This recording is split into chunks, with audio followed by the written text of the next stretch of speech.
Thank you, Chen. I'll take you through the few slides on the local government division of revenue. First, I think the first slide is just to note some of the changes which we will be observing in the local government sphere. First, we know that this is an election year.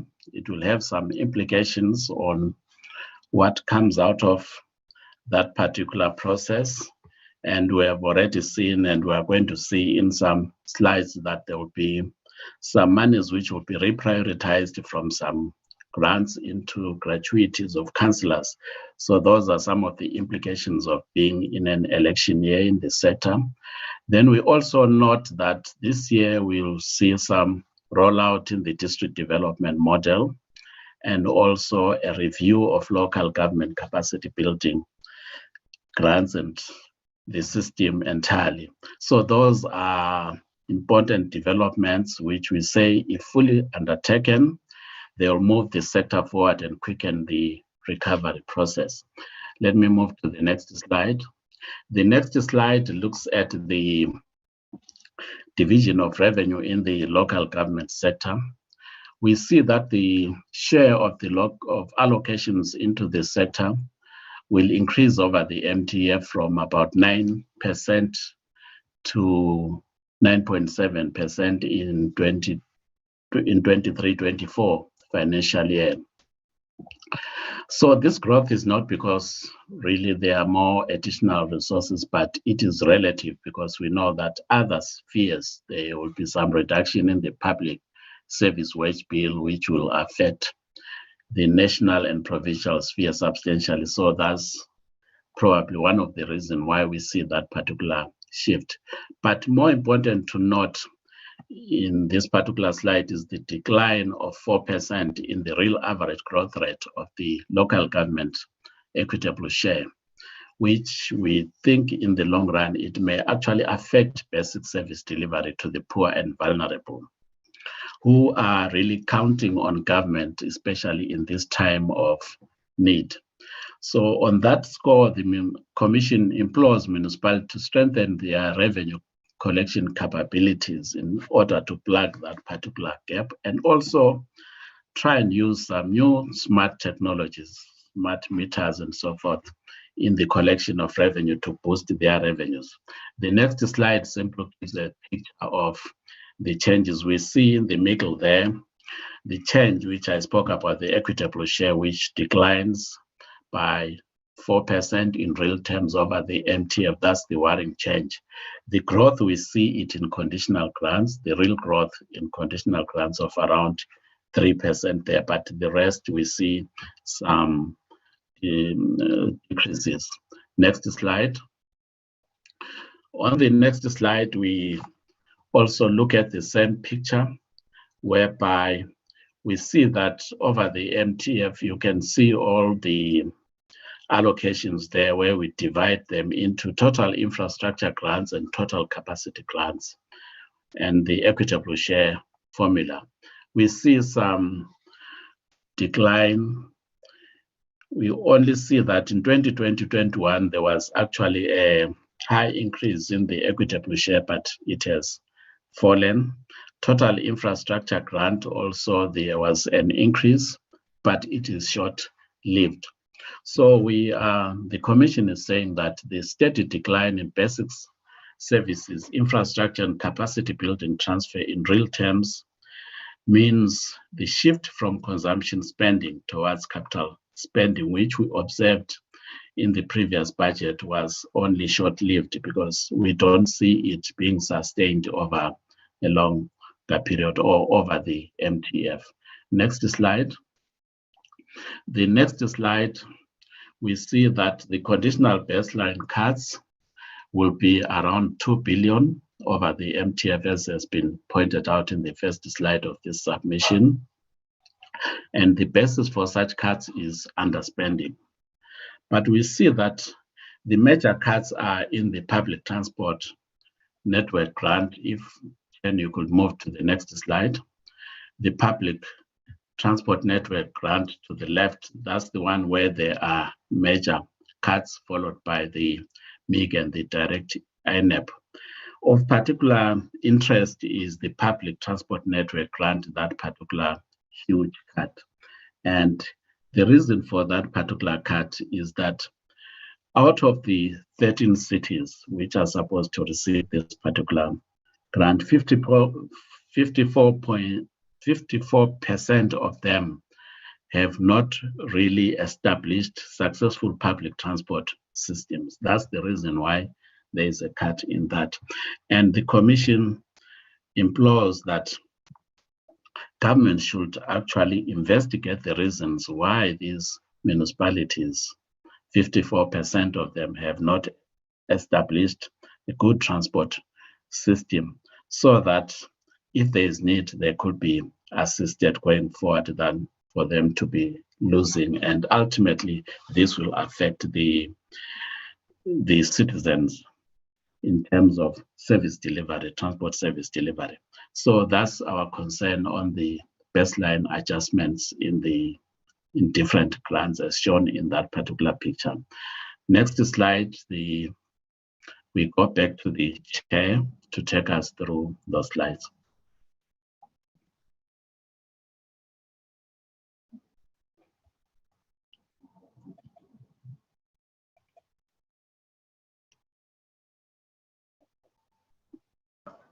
Hi, Chair. Sorry about that. I would like to just call. I mean, we note these concluding remarks that you know, this is a difficult balancing act. As we said last week, we are concerned about the retrogression of socioeconomic conditions for South African citizens, and in particular, you would see that, for instance, the budget for defense in this year's budget is far below the budget that they had in 2019 in terms of just the rand amount that they allocated. The same goes for the police and the law courts and the prisons. So defense and police and security are going to be facing a major shock in the current budget year in order to stay within their budgets.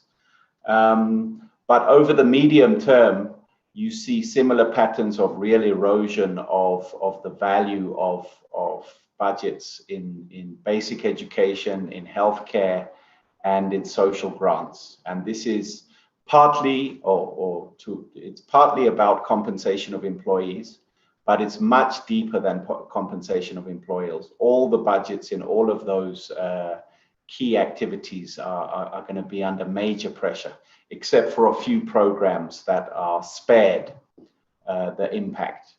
So in education, to use an example, the school nutrition program grows strongly, but the overall basic education system, including the number of teachers and the learner teacher support material, textbooks, and the other goods and services that you need to run a school, are going to be under extreme pressure. So we're calling for active engagement to ensure the alignment of economic policies, particularly the recovery and reconstruction programs across different spheres of government. We also think that there's much more that can be done to focus on fiscal leakages, wastages, and efficiencies. And I won't go through that list there, but we think, given the choice of really painful adjustments to budgets, it's really time to find efficiencies wherever we can, as far as we can. And this depends on consequence management and accountability. If I go to the next slide, you know, the budget put money back in the pockets of individuals, particularly low-income workers, which is going to be the impact of the above inflation bracket adjustments. Of course, those are the same workers, in a sense, that the budget intends to cut their salaries, because many of them are public servants. We also note the simplifying of the tax incentives and the intention to reduce company tax. And we should emphasize that we really hope that this reduction in company tax is done in a revenue neutral manner. In other words, it doesn't, the total amount that we collect from corporates should not decline as a result of this intervention. And I think I wanted to leave it there as far as I'm concerned and call on Commissioner Trevor Fowler, who's in the meeting, to just give us some remarks about, in particular, local government and other issues. Trevor, can I hand over to you?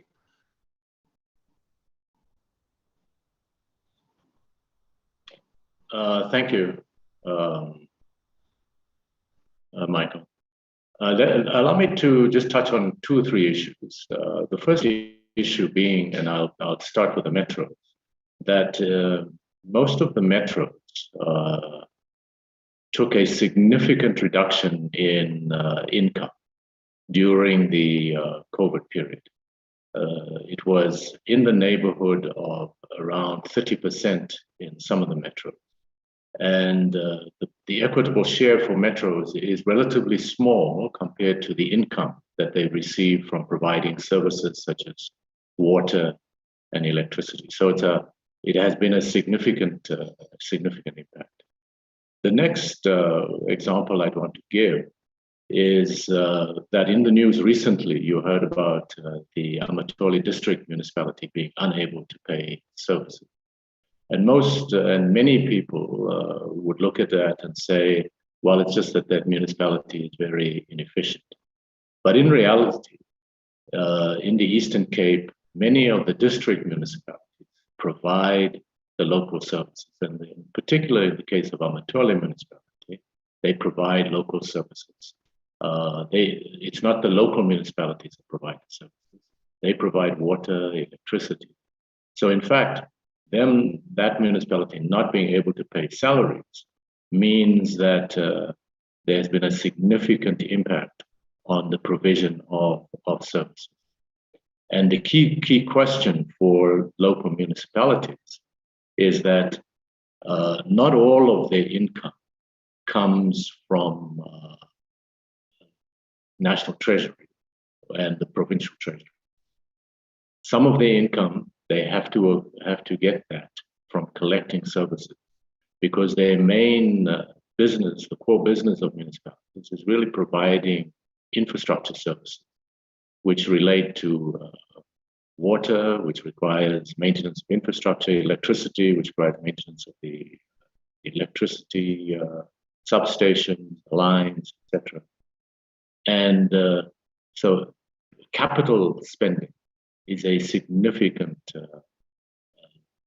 undertaking. And the question that one has to look at is the capability of local municipalities to do that, and whether or not national and provincial governments are really providing adequate support.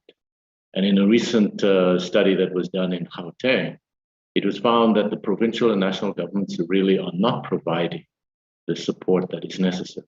They're providing what one would refer to as compliance support, but not support that ensures that it changes the way that things work and look at the efficiencies that are required during this period. I think that would be the major comments that I'd make, Acting Chairman. Thank you. And thank you, Commissioner Fowler. I thought that would really conclude our presentation, and we would be happy to take questions or comments, and I will invite my other commissioners who are present to also answer some of the questions that may be posed. Thank you, Chair. Thank you, Mr. Sachs, and your team. You're right on time. All members, it's our opportunity to reflect on the presentation. Let me see. Yeah, we do have some time. Can we limit it to maximum 4 minutes, please? Member, let's see who starts.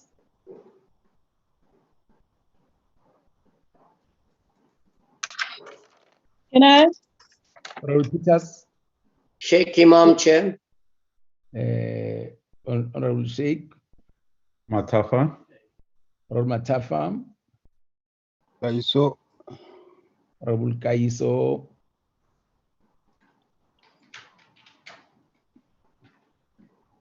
Anybody else? Anybody else, honorable members?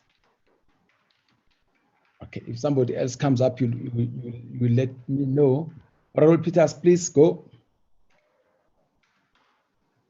Thank you, Chair. I don't know what's happening.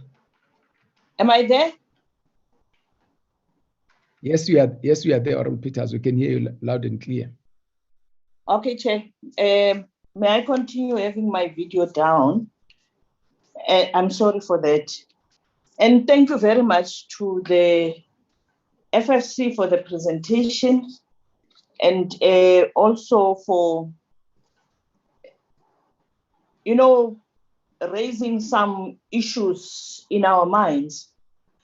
Chair, I think I must take from the last part of the last presenter that the study that they have done in Gauteng indicates that provincial and national government is not giving local government the necessary support. But last week in the presentation of Salga indicated to us that the local sphere of government has got a lot of political interference. So in the view of the FFC, if there is a strengthening of the support over the municipalities or local government by national and provincial government, don't you think it will be further seen as a big brother type of attitude and strengthening the view that there is too much political interference in the local sphere of government? But also, Chairperson, the FFC have made indications about the fact that the IPTN, the 13 cities don't seem, or let me raise my question independently from what the FFC has raised. I just wanted to know from the FFC that considering that the bulk of the income of workers is spent on transportation, do you think that it is good and fair or fine for the delay of the IPTN in the cities that you have mentioned?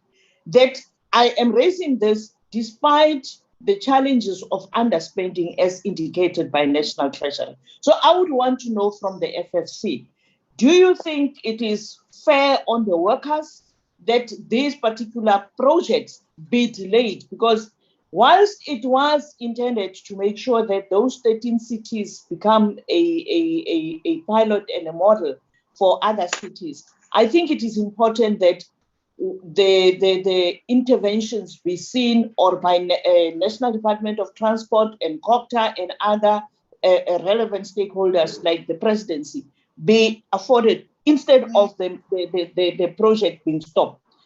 I also want to find out from the FFC, do you think that having analyzed this year's budget, you think that as a country we are gravitating closer or away from meeting the NDP Vision 2030 or the SDG targets? Do you think that in the time frame stipulated, the NHI and the district development model is achievable based on the budget that you have analyzed? And I think also, Chairperson, I must raise this because it is related to the support that the FFC is speaking about. Looking at local government and provincial government challenges in terms of transport and roads and other infrastructure like water, sanitation, and electricity, do you think that the local government and provincial government equitable share is adding to the challenges of the deterioration of this infrastructure? Because if you can know that most of our municipalities have got challenges with regard to water. Yesterday on the news, it was the Nelson Mandela Bay municipality. We know the municipalities like Maharen, municipalities like Solplaiki, municipalities, many municipalities in the country has got serious infrastructure related problems, especially water. And we know that water is essential for life and it is a human right. But also on slide 5, Chairperson, the FFC indicates that the equitable share and conditional grants are adjusted downwards by 50.3 billion and 2.3 billion rands from the 2020 to the 2021 Division of Revenue Bill. Are you, or in your view, what are the implications of these downward adjustments, and what should government do to minimize any potential negative impact on service delivery and livelihoods? Can the FFC cite critical service delivery areas that could be compromised due to the downward adjustments presented in this year's Division of Revenue Bill? And I want to say, lastly, Chairperson, what are some of the programs and projects that should be postponed over and above the indications by National Treasury of the IPTN, given the downward budget adjustments to the three spheres? Which projects and programs does the FFC believe should be would suffer as a result of these downward adjustments? Thank you, Chair. Thank you, Honorable Peters. Honorable Sheikh. Thank you very much, Chairperson. Thank you very much for that presentation. You know, on that point on infrastructure, and you know, a lot of emphasis is being put by the President, by government, in terms of infrastructure development to boost the economy. And we know that we have a serious challenge, particularly in implementation when it comes to internet. Like I think the Honorable Member just mentioned, you know, the water infrastructure throughout the country is crumbling. It is so bad that you're losing 45 to 50% of your water at any given time. And over a period of time, it's become progressively worse because no emphasis was placed on maintenance of these things. And I can tell you, if you take like eThekwini as well in Durban, it's got a crisis when it comes to infrastructure. So we seem to have a major problem there. And likewise, you know, on the public transport network, we appear, you know, and most people rely on public transport. And if you look at the quality of services that we provide, leaves a lot to be desired. And I think the different structures that are responsible for these things are really not coming to the party. They're not efficient enough to be able to roll these things out. So while national government has got a plan, the implementation at other spheres of government appears to be a serious problem. And I think somewhere where there's going to have to be some kind of intervention in terms of. Now, what you haven't said about, which I'm concerned about, is the NHI and the impact, because no one seems to be paying any attention suddenly to the NHI. And based on budget cuts in that sector of health, I'm concerned what is going to happen. There's another crisis that is looming, which you're not talking about, and that is on higher education and NSFAS on, you know, students or prospective students have not received any monies, and it looks like from the department they don't have. They're still busy talking to Treasury, and I can tell you there's a crisis looming because the deadline has come, and I think they've just extended it for 2 weeks. And the number of applications is unbelievable. Now, you know, we must be very careful when we say we're going to be giving this and giving that, and already we are a socially dependent 80 million people on grants. You're talking about a basic grant. I previously said that there will come a time we'll have no money to start paying our staff and things, and they started in Amatola in the Eastern Cape, you can see. And that's the direction we're going, unless we create more jobs rather than making people dependent on social grants and things, and basic income grants and things. We're going to run into trouble. We're not going to be able to sustain this in a long period of time. Now, I like the idea of zero-based budgeting, and that is where the crux of our problem comes, and that's why you have protests and things, because the people are not part and parcel of the process, because we are making those decisions for them. And but the problem is, do we have the capacity, by given the fact that these people that have been so-called budgeting, which they haven't really planned, to be honest with you, that's why they caught off guard when resources are made available, is do they have the capacity to suddenly change to zero-based budgeting? How long it's going to take and how much it's going to cost to capacitate them in any event? Now, we're talking about a district model.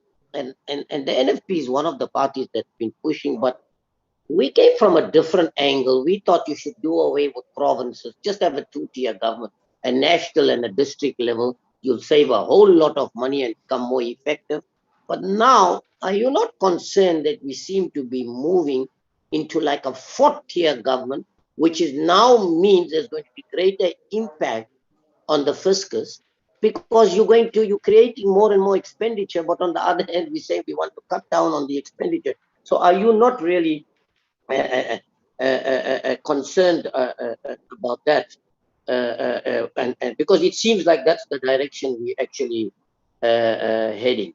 Now, local government, the problem I have with local government is, and I've said this to Salga the other day, that not enough is being done by local authorities to try and make themselves self-sufficient and independent. You cannot continuously be relying on national treasury, number one, and secondly, on the services, because you don't even provide the services to generate that revenue. But very importantly, given the situation in the country with the high levels of unemployment and things, you need to get these municipalities to be able to become self-sufficient by attracting investment in business and things, and making their rural municipalities into semi-urban municipalities. But they've got to take the initiative to do that. And as long as you're going to depend on other spheres of government for an income, you're going to run into trouble at some stage. That's why, I feel maybe a federal system might just be a better system. And lastly, Chair, I'll stop with this. I'm very concerned about the impact on the budget cuts in security, when on defense, on police, because we all know that the levels of crime is going to increase in the country. You can see exactly what is going on. There's so much of protest action that is taking place. The police is already, the department, SEPS, has already got a major problem in the country. And now with these budget cuts, it's going to impact even more. And I'm not sure, how we're going to basically be dealing. I think be realistic that we have challenges, and we talk about cutting on expenditure, but clearly we're not actually cutting, because I can tell you the public service unions and things are not going to allow you to tamper with the public sector. They're not going to allow you. So, it's very difficult to be able to balance this, because you'll be pulling in different directions. We have some great plans, but unless everybody comes together, you must tell us, how do you think we're going to be able to achieve? I'll stop there for now, Chair. Thank you. Thank you, Honorable Sheikh. Honorable Matafa. Thank you very much, Chair. Let me start by apologizing, Chair. There might be some background noise. My neighbors are engaged in some repair work to their structure, so I might not have control in controlling that if it comes through. Chair, let me thank the presenters, Mr. Sachs and the team, for sterling work that they've done in presenting their views to our committee. Chair, in engaging, I will start with high-level questions that are related to the budget in totality, as well as the Division of Revenue Bill. The first one, Chair, is just to have a view from the FFC, if in their considered opinion, the budget and the Division of Revenue Bill speaks to the presidential objectives and goals as articulated in the SONA, and particularly as it relates to the sphere of local government. The second one, Chair, is just to find out if whether, according to the FFC, do they think that the Division of Revenue Bill has fully considered the impact of COVID-19 on the revenue generation capacity at local government, and is assisting in mitigating whatever effect and impact that was felt as a result of the COVID-19 period? And maybe on the same item, maybe just as a way of advice, how can we as Parliament, and maybe by extension the National Treasury, assist municipalities to ensure that their revenue generation measures are extraordinary, given the tight fiscal space that we find ourselves as a country? The third one was just on the district model, and I'm happy that Honorable Peters and Honorable Sheikh have spoken to that particular one. Now, Chair, I'll go directly on the presentation, starting on slide 9. the FFC speaks of fluctuations on the annual MTEF for estimates. And they also speak on a concern and argue that this will create uncertainty and might undermine the integrity of the MTEF. So as far as the FFC is concerned, are these fluctuations justified? And what factors could be responsible for these particular fluctuations? Chair, the second one would be just to have a view from the FFC that, having looked at the Division of Revenue Bill, the allocations to municipalities, are these likely to intensify or reduce the challenge of unfunded mandates that are prevalent, especially at municipal levels? And on the infrastructure grant, Honorable Sheikh spoke to that. I'm happy with that one. Maybe, Chair, the last one would be on slide 15, where there's a suggestion by the FFC that municipalities require to strengthen their revenue collection to plug revenue gaps. And I've already spoken to that. But what should happen to those municipalities that lack resources to invest in basic systems for accountability and reporting, and maybe perhaps smart technologies as well, that will assist and enable municipalities to collect those particular amounts that are due to them as part of their revenue collection strategies? For now, Chair, I will stop here and thank you for the opportunity to participate in the discussion. Thank you, Chair. Thank you, Honorable Matafa. Honorable Kaiso. Thank you very much, Chair. I think my colleagues have covered me quite largely. Sorry, my video is very poor. I'm in the bush. My colleagues have covered me quite largely. I just want to get your understanding of the FFC. I know this question has been coming and going, but I think it is proper also to repeat it at this stage. The instance of the wage bill. I don't know how does the FFC foresee any eventuality that could arise with a matter that seems to be handled at the level of the court would have impact on the division of revenue. So do you think that maybe it may have impact on the division of revenue? And secondly, is the issue of the steady decline in the basic service infrastructure, whereas when we talk about the economic recovery, there's a budget set aside for infrastructure. But I don't know how does it talk to this one that there is now a decline in the basic service infrastructure. So I want the FFC to talk to this matter because it's very much key to the issues of economic recovery, the issue of infrastructure. So how does the two now talk to each other? Because it's like I just want to get the opinion of the FFC on this matter, or the view of the FFC on this matter. Chairperson, I don't have much to say. Thank you very much. Thank you, Honorable Kaiso. Is there any other honorable member who would like to come in? Okay. Thank you. Let me join the honorable members and thank Mr. Sachs and the team for the presentation.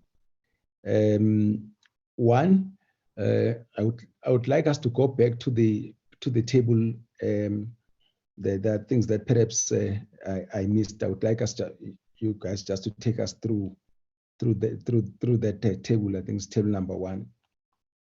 And number 2,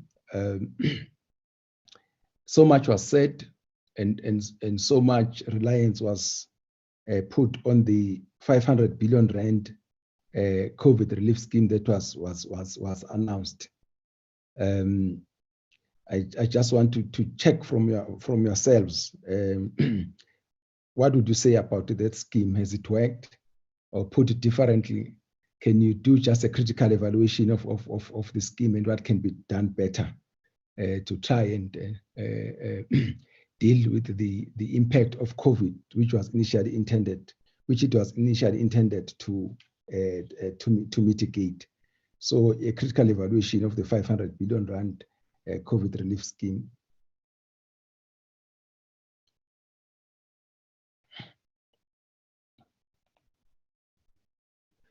You are making a point that the provincial equity share formula does not respond to the challenges. So the question is there is that what must be done to make it responsive? 2, have you shared that with National Treasury?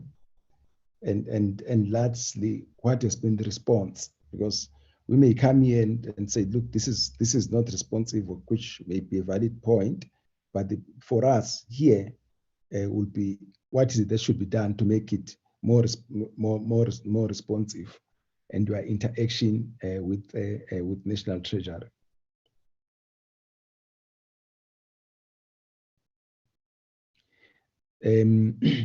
I also want to hear you. The division of revenue amongst the 3 spheres of government. There's an argument which says that it tends to be very mechanical, because all said and done, whether it be national or provincial or local, that money must be spent on some locality.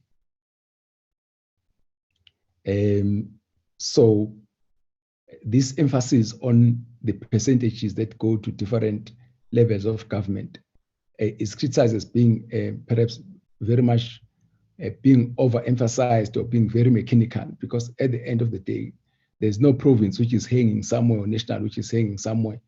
All this money must be spent at a certain local government. So what do you say about the criticism? And 2, where exactly is the problem when it comes to that? Perhaps related to that is the question of the DDM. I didn't hear you talking much about it. Is it because you don't have much faith on its outcome or any other reason?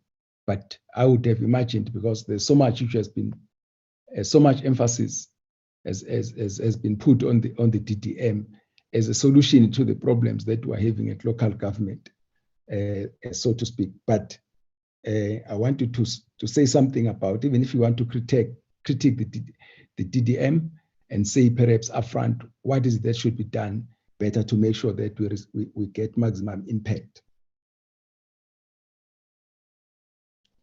When talking about the decrease of the company income tax, you made one proviso that it should be revenue neutral.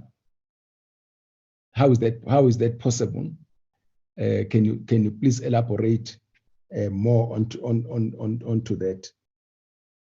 And related with that, when private sector, when tax is decreased, there's always an assumption and expectation that the money that is being saved, that the SARS is not receiving, must be reinvested in the economy. Do you have faith that that will happen?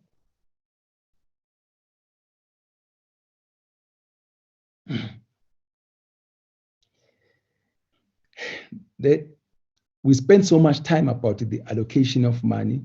Now we're dealing with the division of revenue bill, obviously is amongst the 3 spheres of government. But year in, year out, quarter in, quarter out, one thing that this committee is confronted with is the inability of the departments to spend money. with obvious consequences to the economy. Where do you think the problem is, and what can be done? Because we can allocate money. Money may be a necessary condition, but not a sufficient one to make sure that at the end of the day we get what, or the citizens receive what they're supposed to receive. Mike and the team, where's the problem? This one, I'll tell you that whenever we come, we'll be knowing, looking at a quarterly expenditure, we always find that at the end of the year, we find that monies are not being spent, but money is allocated. What's the problem, and what can be done? It's a big, big problem as far as we are concerned. And lastly, do you think that local government has been able to localize the economic reconstruction and recovery plan? And if so, how? And if not, how can we make sure that they also localize this? I'll tell you why. I think most of the problems that we're having, for instance, cutting here and there and so on, are supposed to be temporary interventions. Medium to long-term run, it's an economy which is growing. And the economy will only grow if all of us, all levels of government and all economic agents participate in the growing of the economy. But my question here was, do you think that the local government have been able to localize the economic reconstruction and recovery plan as pronounced by the president? Commissioner Sachs, you'll then see how you distribute your questions. We are all yours. Thank you so much. Probably the easiest, Chair, thank you, is that let me invite my commissioners to respond to questions. Then we'll go to researchers quickly, and then we'll see if there's anything left over that has not been responded to. So let me ask Commissioner Mukadi, if you're available. I don't want to direct you that you must respond to this or that question, but if there are issues that a contribution you can make, I will invite you to.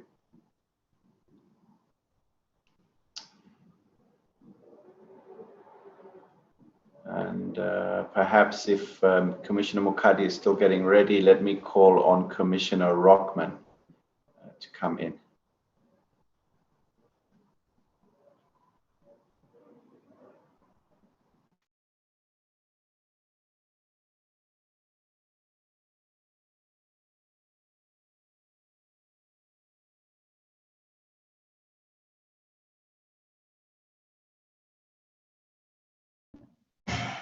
Are we still having the commissioners on the platform? Can you see them?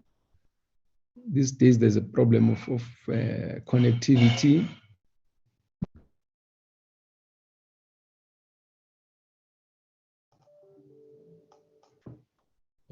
Chair, with your permission, if I may, just perhaps step in here. Then, if none of the commissioners are available, with your permission, Chair. Please proceed. Thank you, Chair. So thank you, honourable members, for indeed very, very poignant questions. So if I may just go sort of rather from the back to front. The tax neutral or revenue neutral tax adjustments is essentially, it needs to be a shift in the thinking of from historically or traditional approach has always been observing the tax buoyancy, which is about how GDP changes or how growth affects your tax revenue collection, right? But this time around, what happens to when we have a declining economy? Then there needs to be a shift from that tax buoyancy to what economists normally say, the tax elasticity of revenue to tax rate. So what that means is that you change the tax rate, and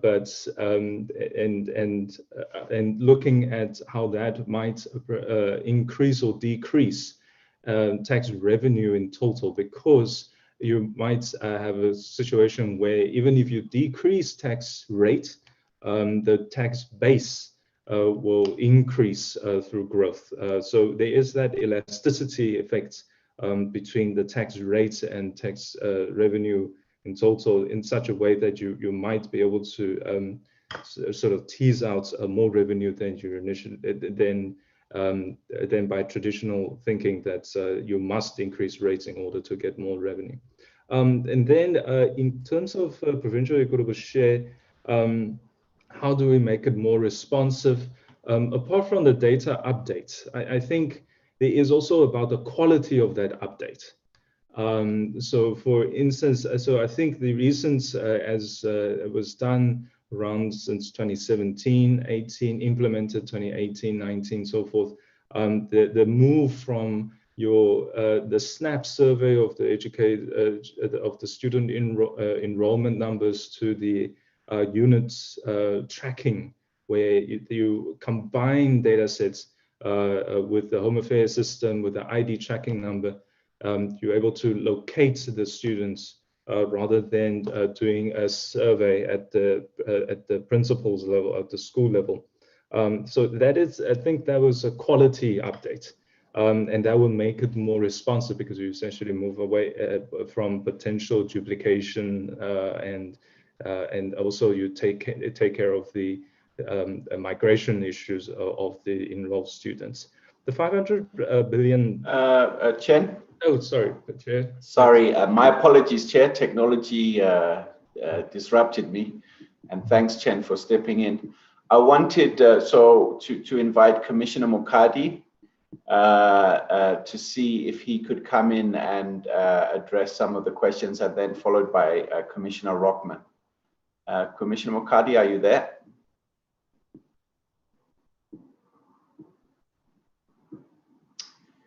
If not, let me invite Commissioner Rockman.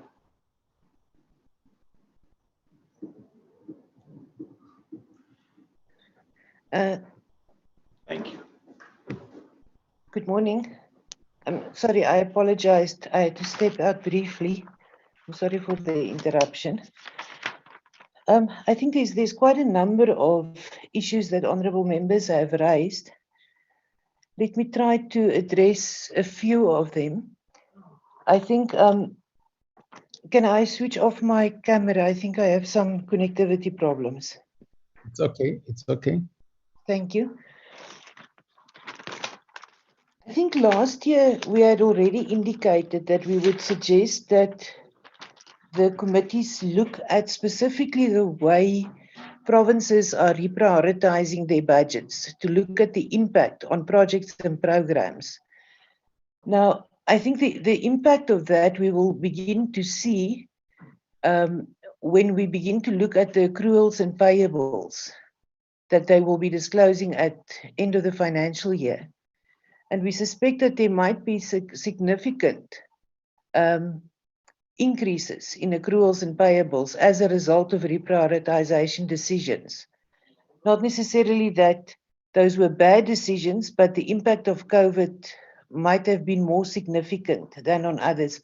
I think last week we saw a report come out of the Eastern Cape, which indicated quite a substantial increase that they expect in accruals, and also the impact on the 30-day payments.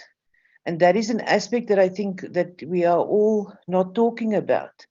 But the 30-day payment period, I think, has a substantial impact, especially on small businesses, and it would be worsened by COVID. I think the Honourable Peters raised the question of, are we closer to achieving NDP and SDG goals? I think it's safe to assume that there may be a delay in achieving some of the NDP and SDG goals. And we need to look at what is the remedial measures that we put in place to make up for lost time and space. it's an interesting question, of course, the one of local government support and oversight. I think it's a historical problem that it could be seen as a big brother attitude or interference. But there has been so many court cases, and most recently, even in the Free State within Ketwana local municipality, where a local council is at war with itself. It does not take the advice of the MEC cooperative governance. They end up in court, council loses the case, there's a matter of costs.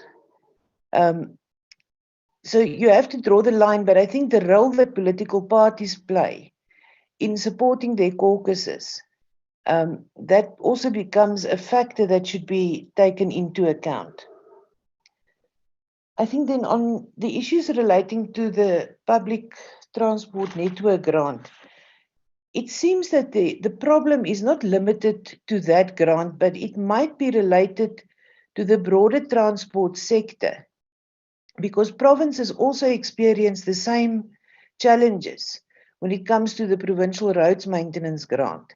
So I think we need to be looking at the transport sector broadly to say, is it a capacity problem when it comes to implementation, or does the problem and the challenge start earlier when it comes to conceptualization maybe of these projects and bigger programs that we want to implement? But certainly the honourable member is correct that working people spend so much money on transport that it's an issue that we need to prioritize and get figured out, and maybe not throw out the baby and the bathwater, but rather look at renovating the bathroom and adjusting how we approach this. But I don't think it's an issue that we can isolate to local government level only. I think the honourable member Sheikh, you raised, and other members as well, raised the issue of our infrastructure, especially when it comes to water and sanitation. I think if we go back in history and we look at the amount of money that government has invested in infrastructure, be it new infrastructure or in later years maintenance, we need to look at the efficiency of our spending. The same applies whether it is a capacity problem at implementation level. Where are the challenges really when it comes to our infrastructure investments? I think we've spent a substantial amount of money for limited results, given the state of the water and sanitation challenges that we are experiencing. I think we need to focus broader also in that regard. The relationship and engagements between the water boards and local government seem to leave quite significant room for improvement. Whether it only requires an intergovernmental fiscal relation or whether it deals with more practical issues such as project management is something we really need to look at. Maybe I should stop there and give other commissioners also a chance to add to that. Thank you.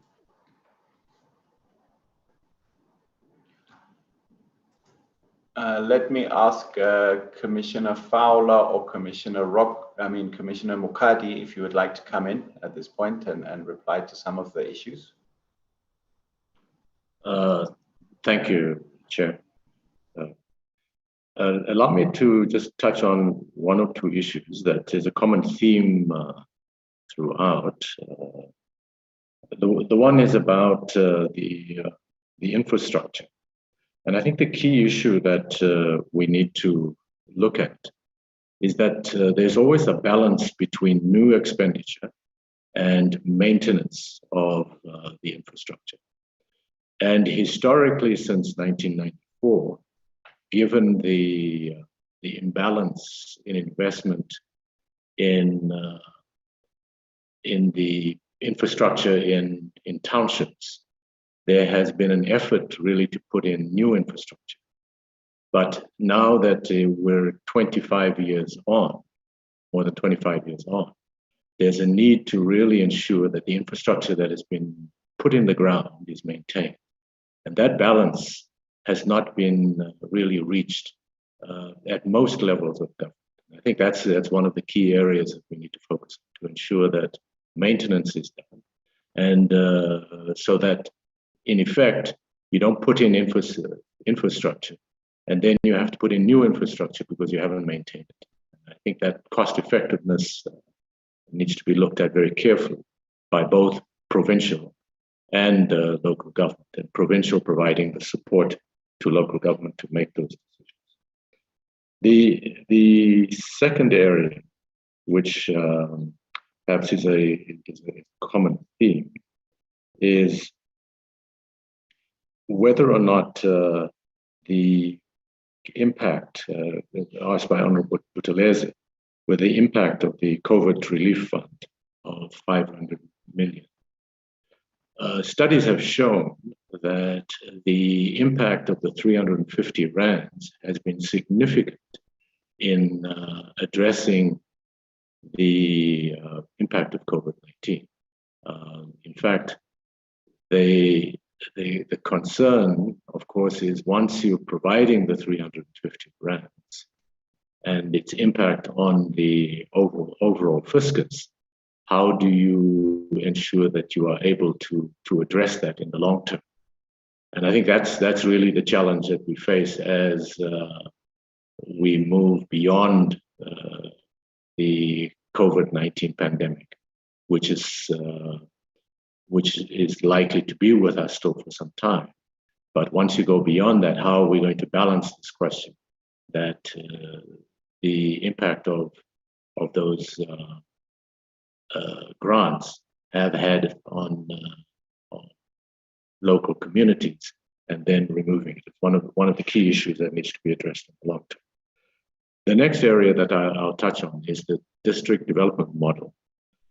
And the district development model, though addressed by the president, and both Salga and Cocta have looked at it, the kind of changes that was discussed in the original district development model requires both legislative changes and implementation approaches. The conceptual understanding of the district development model is that all spheres of government would then provide to the districts what investments they are making at the local level and what the impact of those investments are. Currently, that doesn't happen. Currently, it's a requirement by local municipalities to provide in their IDPs what investments are required. And if they are diligent, they would then speak to other spheres of government, other departments, and see what they are investing in those areas, and then being able to determine what the impact is. But a collective effort by spheres of government to address this would then focus on how that infrastructure would be rolled out, the timing of it, ensuring that it is aligned to the overall plan that perhaps the municipal or the provincial government has, and ensuring that it's not just expenditure by one department, which may have an impact on another. So, for instance, the communications department put in place legislation that said no, local government doesn't have to be consulted when putting in fiber cables, and fiber cables then are put in the ground, and the road is torn up, and the municipality then has to go behind and try to repair those. When there may be other solutions, such as tried in eThekwini, which is putting it through the sewer lines, that may have the same effect, but having less impact on the infrastructure. Perhaps let me allow some other commissioners to touch on issues that have been raised. Thank you.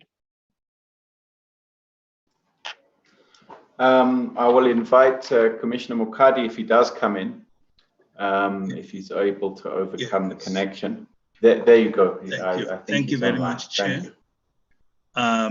I have to apologize. I had a difficulty with unstable connectivity. So if I could put my camera down so that I can be audible enough, thanks. I'll be very brief. I just want to address two questions, Chairperson. One is on the underspending. It's an issue raised by Honorable Buthelezi, underspending on infrastructure, and whether it's the lack of capacity for that, and the fact that he says it's a recurring question. Now, I do agree. And our response as the FFC is that we have identified that as a big issue. And for that, we have begun a study to look into issues of leadership, which we think is a very critical aspect of unlocking that difficulty, because we found that part of the reason why there's not been effectiveness, efficiency, and capacity with regard to expenditure on critical infrastructure projects. Part of the reason is that lack of leadership. And for that reason, we've also identified certain projects as samples to show how lack of leadership has actually undermined performance, and how perhaps a very jacked up leadership strategy and capacity could have resolved those issues. So at the right time, I'm sure we'd be able to provide input with regard to resolving this ongoing problem, which we agree is very critical in terms of service delivery. The second one was, which I want to respond to, is the issue raised by Honorable Sheikh on NSFAS. Again, this one, it's very, very difficult, as you know, that recently free fee higher education has just been introduced, and there's a big influx of students who normally would not even have thought of university studies, but as a result of, if I were to call it incentive for lack of a better word, people find it's an opportunity to now undertake university studies. That increases the number of university intake, and therefore puts pressure on NSFAS funding. The other is the current economic conditions that had occurred as a result of COVID-19. Various students or families who would not normally qualify for NSFAS, but as a result of economic conditions now qualify for NSFAS funding, and that also puts a lot of pressure. Thirdly, universities also had a extended academic year as a result of disruptions and so forth, and then also the use of technology to ensure that there's a greater accessibility to online learning and so forth. All these had not been planned for, so it's not been very easy for one to have anticipated that would reach this situation. But it's agreed that the situation is not sustainable, and we'd learn some lessons from what is happening, and hopefully in the future come with possible responses to that. Thanks, Chair.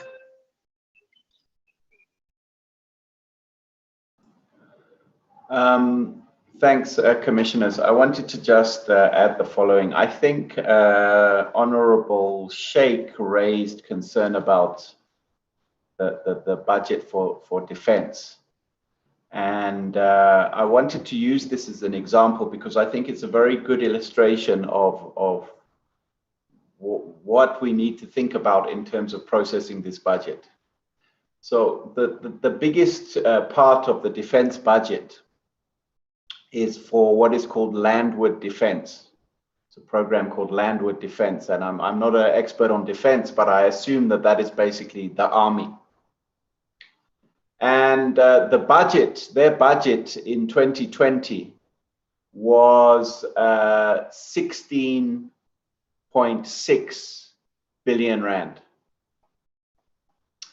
And their budget, by the way, in 2017, 3 or 4 years ago, was 16.7 billion rand. In other words, Landward Defense has had the same budget for the last 3 or 4 years in rand terms. So whatever inflation, salary increases, the increased cost of petrol, the increased cost of the consumables that they use, everything has not been accommodated in the budget for 4 years. Now, that is obviously for any department of government, that is a difficult, that squeezes your budget over the years. But the point I want to make is that the budget for Landward Defense in 2021 is 14.5 billion. So even when we take account of, before we start talking about inflation and real prices and so on and so forth, the budget was 16.7 billion last year, and this year it is 14.5 billion. Now, the question this raises is, even before we start discussing whether this is the right appropriation to make, let's assume that given the conditions we're facing, it's right that the defense force or the army must be reduced this amount. The question that is then, I think we need to be asking is, how is the defense force going to, what is it going to do? What is going to happen to accommodate that reduction in the budget? Is it that they're going to stop recruitment? Are they going to retire some of their older force officers? What is the plan? Because if there's no plan, it's very difficult to see, or if there's no plan to accommodate this adjustment. And remember, the assumption has to be that this is a budget not of Treasury or the Minister of Finance, but this is a budget of the whole of government that has been approved by Cabinet. And so one would have expected that when you table a budget in which Landward Defense is being cut by 1.5 billion rand, that the core question to ask is what is the plan? Because certainly if everything that the defense force would do to respond to this situation is going to have consequences in society. So if they suspend recruitment of new soldiers, of course, recruitment of new soldiers is one way in which relatively unskilled youth are able to find a job. And it means that that avenue will no longer be open. So the pressure on the other parts of the system, whether that is tertiary technical colleges or social grants or whatever it may be, is going to emerge somewhere else. So however the defense force responds to the issue is going to have consequences. And I'm using the defense force to say, to really, I want to go back now to the point that Honorable Peters raises about transportation and is it fair to workers that the budget is being cut? And I think I want to say that all budgets are being reduced. All budgets are being cut in real terms, except for a few exceptions, such as the presidential employment stimulus, for example, or so the question is, and if you look at, and so honorable members have been raising about capital budgets and capital spending. The capital budgets and the capital spending are the least cut. The equitable share for local government is reduced, but it is the least reduced.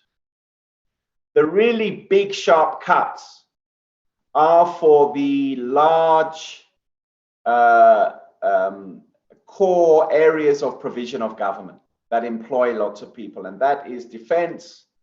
It's also the criminal justice system. It's also the basic education system and the health system. So local government and capital expenditures have been cut, but they are the least cut compared to these other things. And the point I'm making about the army, exactly the same point, in my view, applies to basic education or healthcare. The question is that we need to ask, how are these systems going to adjust to the situation? So again, the budget for learner, educator, support materials, textbooks and stationery, the things that teachers need to do their work to teach in a classroom. The budget in 2021 is lower than it was in 2019, according to the Treasury estimate. So in 2019, there was a budget of 5.3 billion. That's a consolidated budget across all provinces. In 2021, the estimate is 5 billion. So there's 300 million less in Rand. And I'm not talking about real growth. I'm just talking about the Rand budget is less in 2021 than it was in 2019. And of course, this year, the school system will be facing enormous challenges as it tries to reconvene in a context, in a COVID world,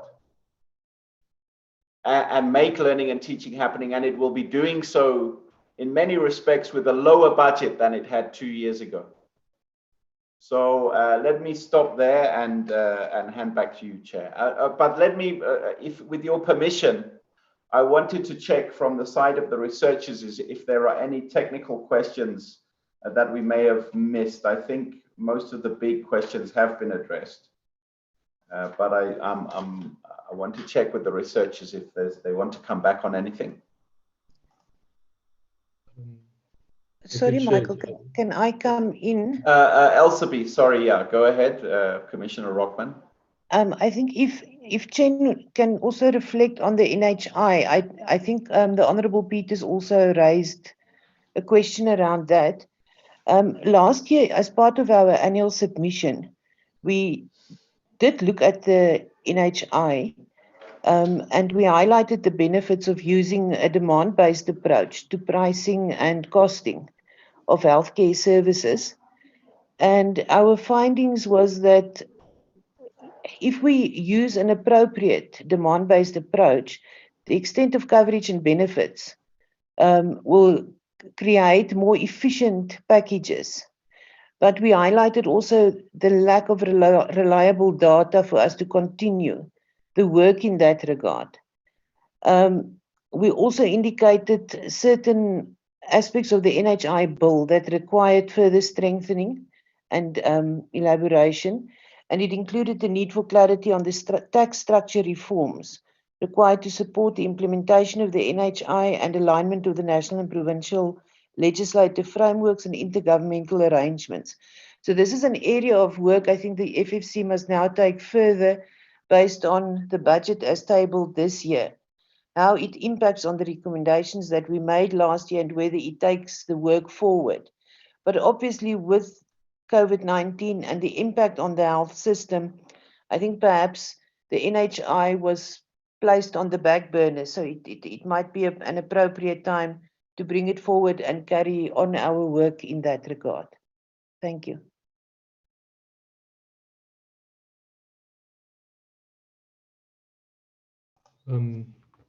Chair, if I may, just very quickly in response, indeed, as Commissioner Rockman mentioned regarding NHI, we already emphasized the need for data to be able to arrive the demand-based package.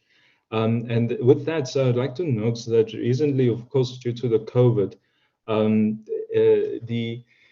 the issue that I think we first identified more recently in terms of the budget and in terms of the allocation is that so part of the performance of the NHI requirements, right, as in the program of the NDOH is being a registry. But now that registry, despite its existence, Now, with the need to have yet another data system, as you might, honourable members, have remembered that that even during the Sovereign Wealth Fund, they're saying that, or the rollout, there needs to be a data registry to follow, who received the vaccine rollouts. Then the question becomes is why, when you have something that's supposedly already there, now needing yet another sort of reorganization of the funds and reallocation of the funds to do that. So that is one of those questions that that one may want to start thinking about in terms of, and leading with that to the point about the inability of the department to spend very quickly, I think there are a lot of emphasis on planning.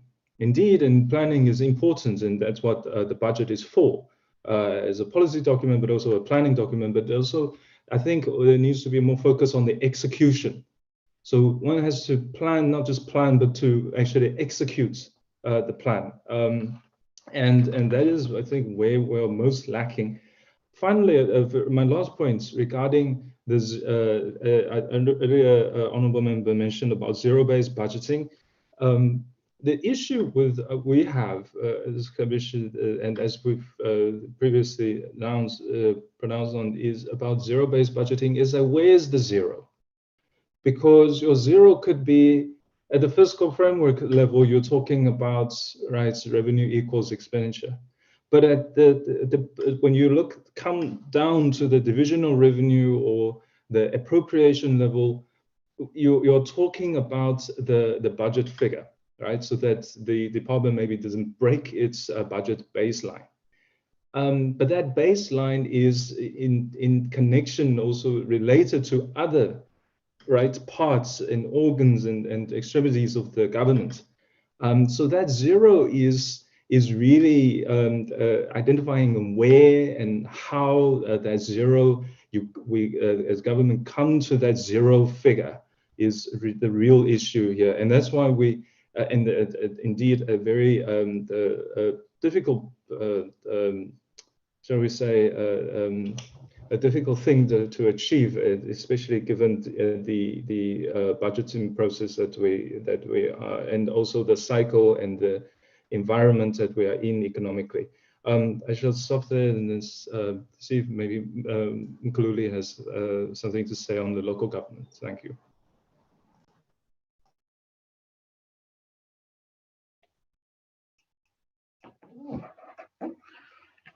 Thank you, Chair. I think I've only one or two small additions. The first one is on the purpose of us raising the issue about the public transport network grant, the cuts there on that one. I think the most important thing is just for oversight here, that we're saying that there are some cities which are lagging behind, which are losing from that particular grant. And the challenge there is for committees such as yours to ask that particular department to explain what that department is doing and what are the reasons why these particular cities are lagging behind. So it's an important issue that for oversight that it must be, the department has to explain that. Similarly, if we look at our concern about the decline in the LES, local government equitable share, it was that if you look at that particular formula, there is the issue of maintenance. There's a maintenance component in that formula. So we know that if there are reductions in the LES, the component which is going to suffer most is the maintenance. So it's an oversight issue whereby committees have to look at some of these municipalities or other sectors, whether they are actually adequately maintaining that component is actually going into maintenance. It may actually be going into other activities. So it's important to safeguard the infrastructure, to maintain the infrastructure, that despite the declines, there is need to maintain what we already have. So it's a very important aspect. There is the other aspect which was raised by the honorable member, that we need the local government to be more self-sufficient. We agree with that there is a need to push as many municipalities to be self-sufficient, to be independent of or to be financial viable. But we need also to recognize the fact that there is a tiny minority of municipalities which will never be self-sufficient in the short run to medium term, because their revenue bases are very thin. They have other challenges. They will never be self-sufficient. And the purpose of the division of revenue is for those particular to kick in to support those municipalities which will never be self-sufficient. Yes, we can push quite a lot to be self-sufficient and increase their revenue raising capacities, but there is a tiny minority which will never end. That's the purpose of the transfers, that they should assist these municipalities also, because we have to recognize that municipalities have other purposes. They are an instrument of bringing government closer to the people, besides being financial viable. So we need all those other aspects of municipalities to come in than pushing them to be self-sufficient. Thank you, Chair. Thank you, Honorable Buthelezi, Chair, and thank you for allowing me to sub-chair your meeting for a moment, and I would hand back to you. Thank you, Commissioner Sachs. Obviously,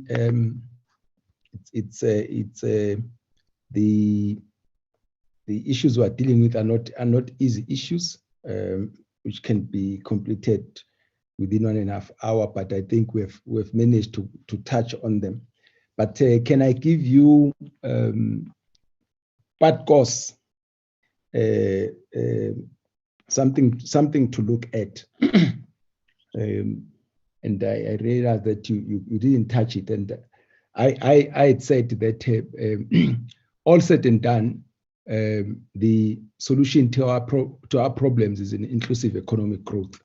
And then said, do you think that the local governments have taken that into consideration, that one of their responsibilities is to contribute towards economic growth? So I said localizing the economic reconstruction and recovery plan. So I would like you to, sometime when you come back, when you address us, it need not be when you address us on appropriation, but I think it's an area which you need to look at, some research of some sort. What are the bottlenecks at local government level? Bottlenecks, identify some bottlenecks, and what can be done about those bottlenecks in making them viable one, but in ensuring that they also contribute towards economic growth, because it's a national responsibility. It's a responsibility not just of national government or provincial government, but also of local government.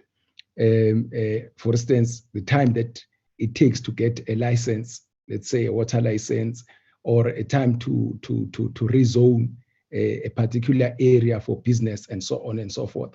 Because we do all these other things at other levels of government, but at the end of the day, where it matters and matters most is at a local government. So I don't know, Commissioner Sachs, whether it's a challenge that you'll take to just look at that, because I think we also need to assist a local government to deal with this thing, not just to look at the equity share, but to also say, how do they participate in trying to do what we're all talking about? Because if that doesn't happen, I don't see us achieving some of the things that we've just spoken about. Commissioner Sachs, do you think that it's something that you can look into? We will certainly have to look into that, Chair, and we will try and make something available, a note at least on that to you in the coming weeks. Okay. Chair. Thank you. Yes. Yes. Sorry, sir, may I just make a special request, if I may? Please, Honorable Father. It's just a question, sir. You'll recall that when Professor Yankees or Plachis was still alive, He used to complain about the fact that the recommendations of the Financial and Fiscal Commission were either not taken, adopted, or taken seriously by government. I don't know whether that is still the case or not.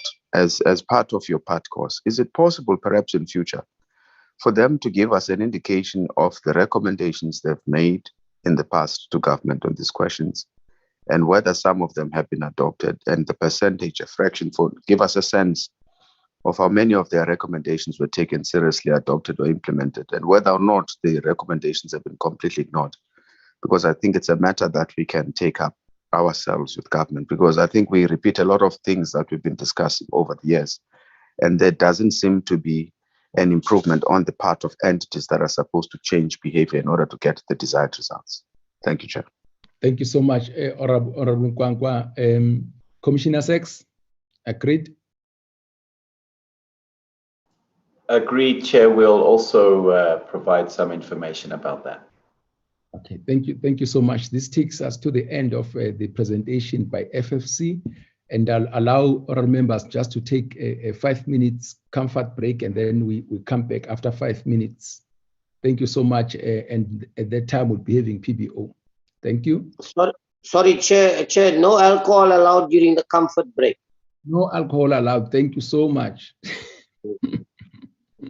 Okay, thank you. Let's take the 5 minutes break and allow FFC to leave. But we are free to remain, but we'll be taking PBO presentation after 5 minutes. Thank you.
Honorable members,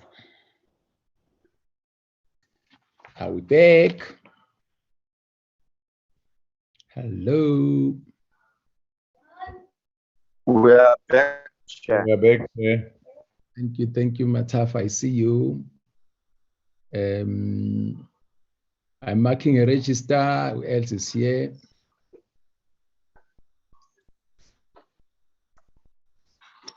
Present. Noted, Honorable Peters. We are here, Principal. Okay. That's fine.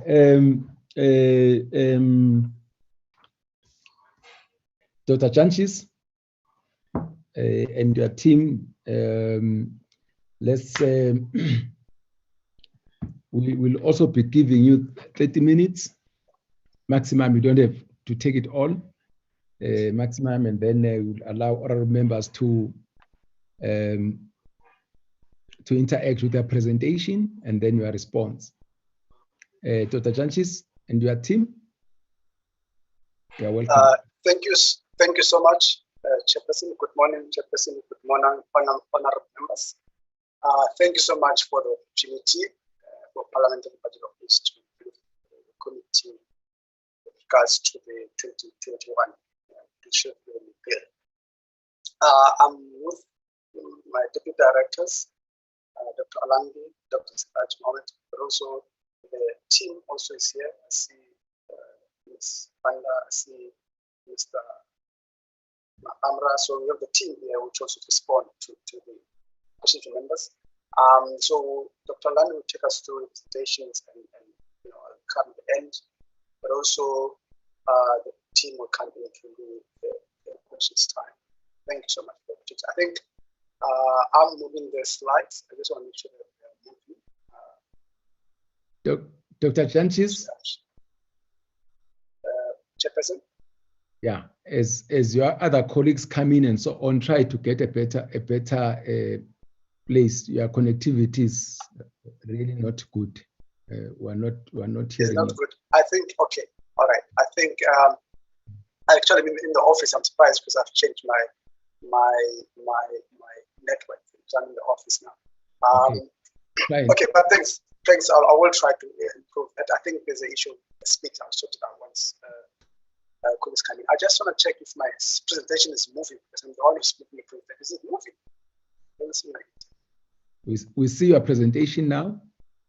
But it's moving. It's not moving, is it? Not moving. Yeah, I'm struggling. I don't know what's going on. Darren, are you able to move it? I think it's not moving. Let's switch off my video. Yes, it's moving now. Yes, thank you. Thank you so much. So basically, Chairperson, the presentation and all members look at the trends with the judicial revenue and highlight some of the key issues from us taking into account in considering and adopting the proposals of the government. But I think also what we try to do, Chairperson and honourable members, is try to provide some status on development indicators in both the provincial and local level, but also try to place this conversation within understanding how this affects the developmental indicators at the provinces and local level. And also just try to answer some of the points raised by Honorable Peters earlier about the extent at which we have realized the SDGs and NDP targets. So to try to show that and trend as well, but also to try to show how much progress was made and how much how much has the COVID-19 related impact will set us back in realizing of the key issues on developmental indicators. I'll give Dr. Alandi to take us through chapters if you allow members, then I'll come in at a later stage. Thank you so much. Dr. Alandi, can I continue? Okay, thank you, Director, and good morning, Chairperson and all the members. I will take you through the remainder of the slides, and then the Director will conclude. Next slide.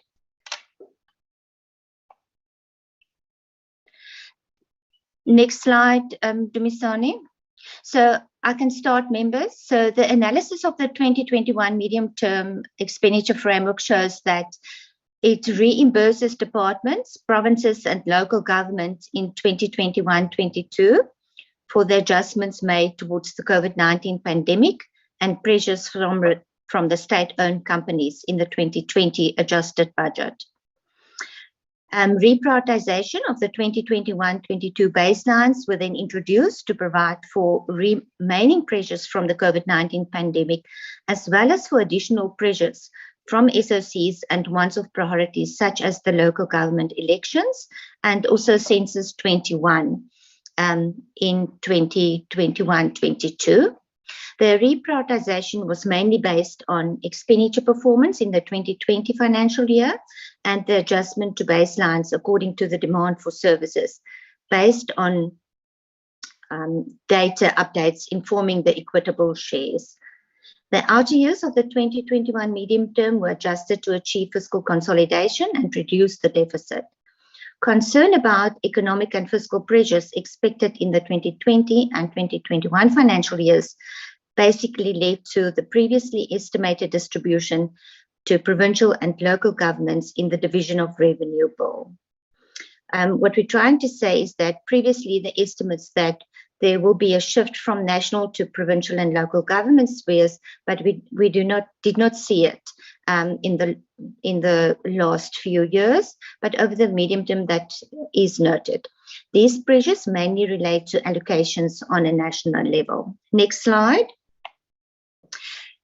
So members, on the provincial level, the equitable share is the main source of revenue through which provinces are able to meet their expenditure responsibilities. The current provincial equitable share consists of 6 components that account for the relative demand for services and annually take into consideration the change of demographics on each of the provinces. The first component, education, accounts for 48% of the equitable share, and it is based on the size of the school-age population. The health component, 27%, is based on each province's risk profile and health system caseloads. A basic component accounts for 16% of the share and is derived from each province's share of the national population. An institutional component divides 5% of the share equally between provinces, and then the last 2 components are distributed according to income and economic activity in the different provinces. Next slide. Members, the local government fiscal framework responds to the constitutional assignment of powers and functions to the lead government sphere. And the framework refers to all resources available to municipalities to meet their expenditure responsibilities.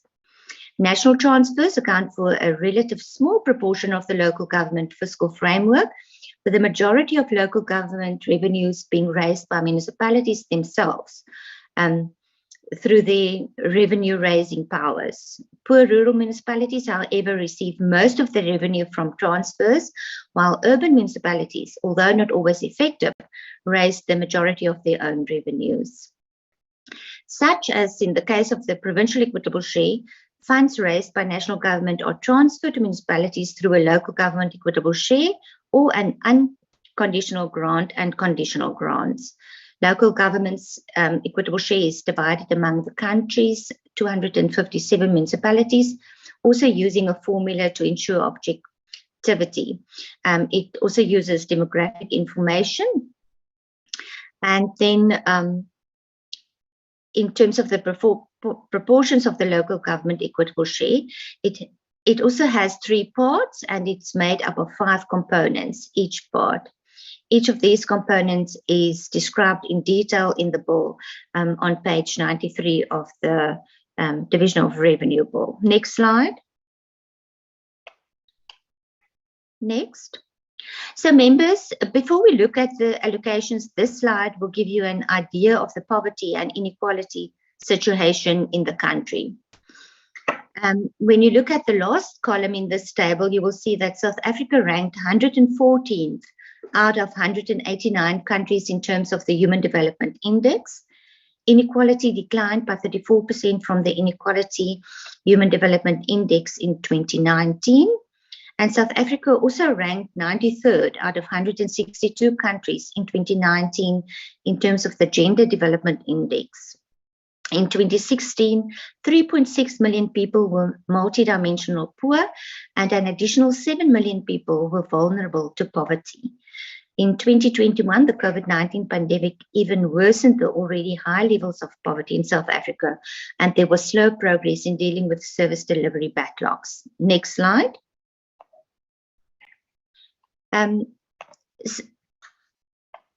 So changes in the 2020 medium-term expenditure framework shows that non-interest allocations was increased in the adjustments budget in 2020-21 by 2.6%, but those budgets has been reduced by 1.2% now in the 2021 financial year, and over the medium term it decreases by 0.1%. When we look at the allocations per sphere of government, the national departments has been increased by 6.2% during the adjusted budget in 2020. Now in the new financial year in 2021, it is estimated to be reduced by 5.1%, and over the medium term, it decreases by 2.8%. On a provincial level, if you just look at the equitable share, during the adjusted budget, the equitable share was reduced by 3.3%, but now in the new 2021 revised estimate, it has been increased by 0.6% and is slowly growing by 0.3% over the medium term.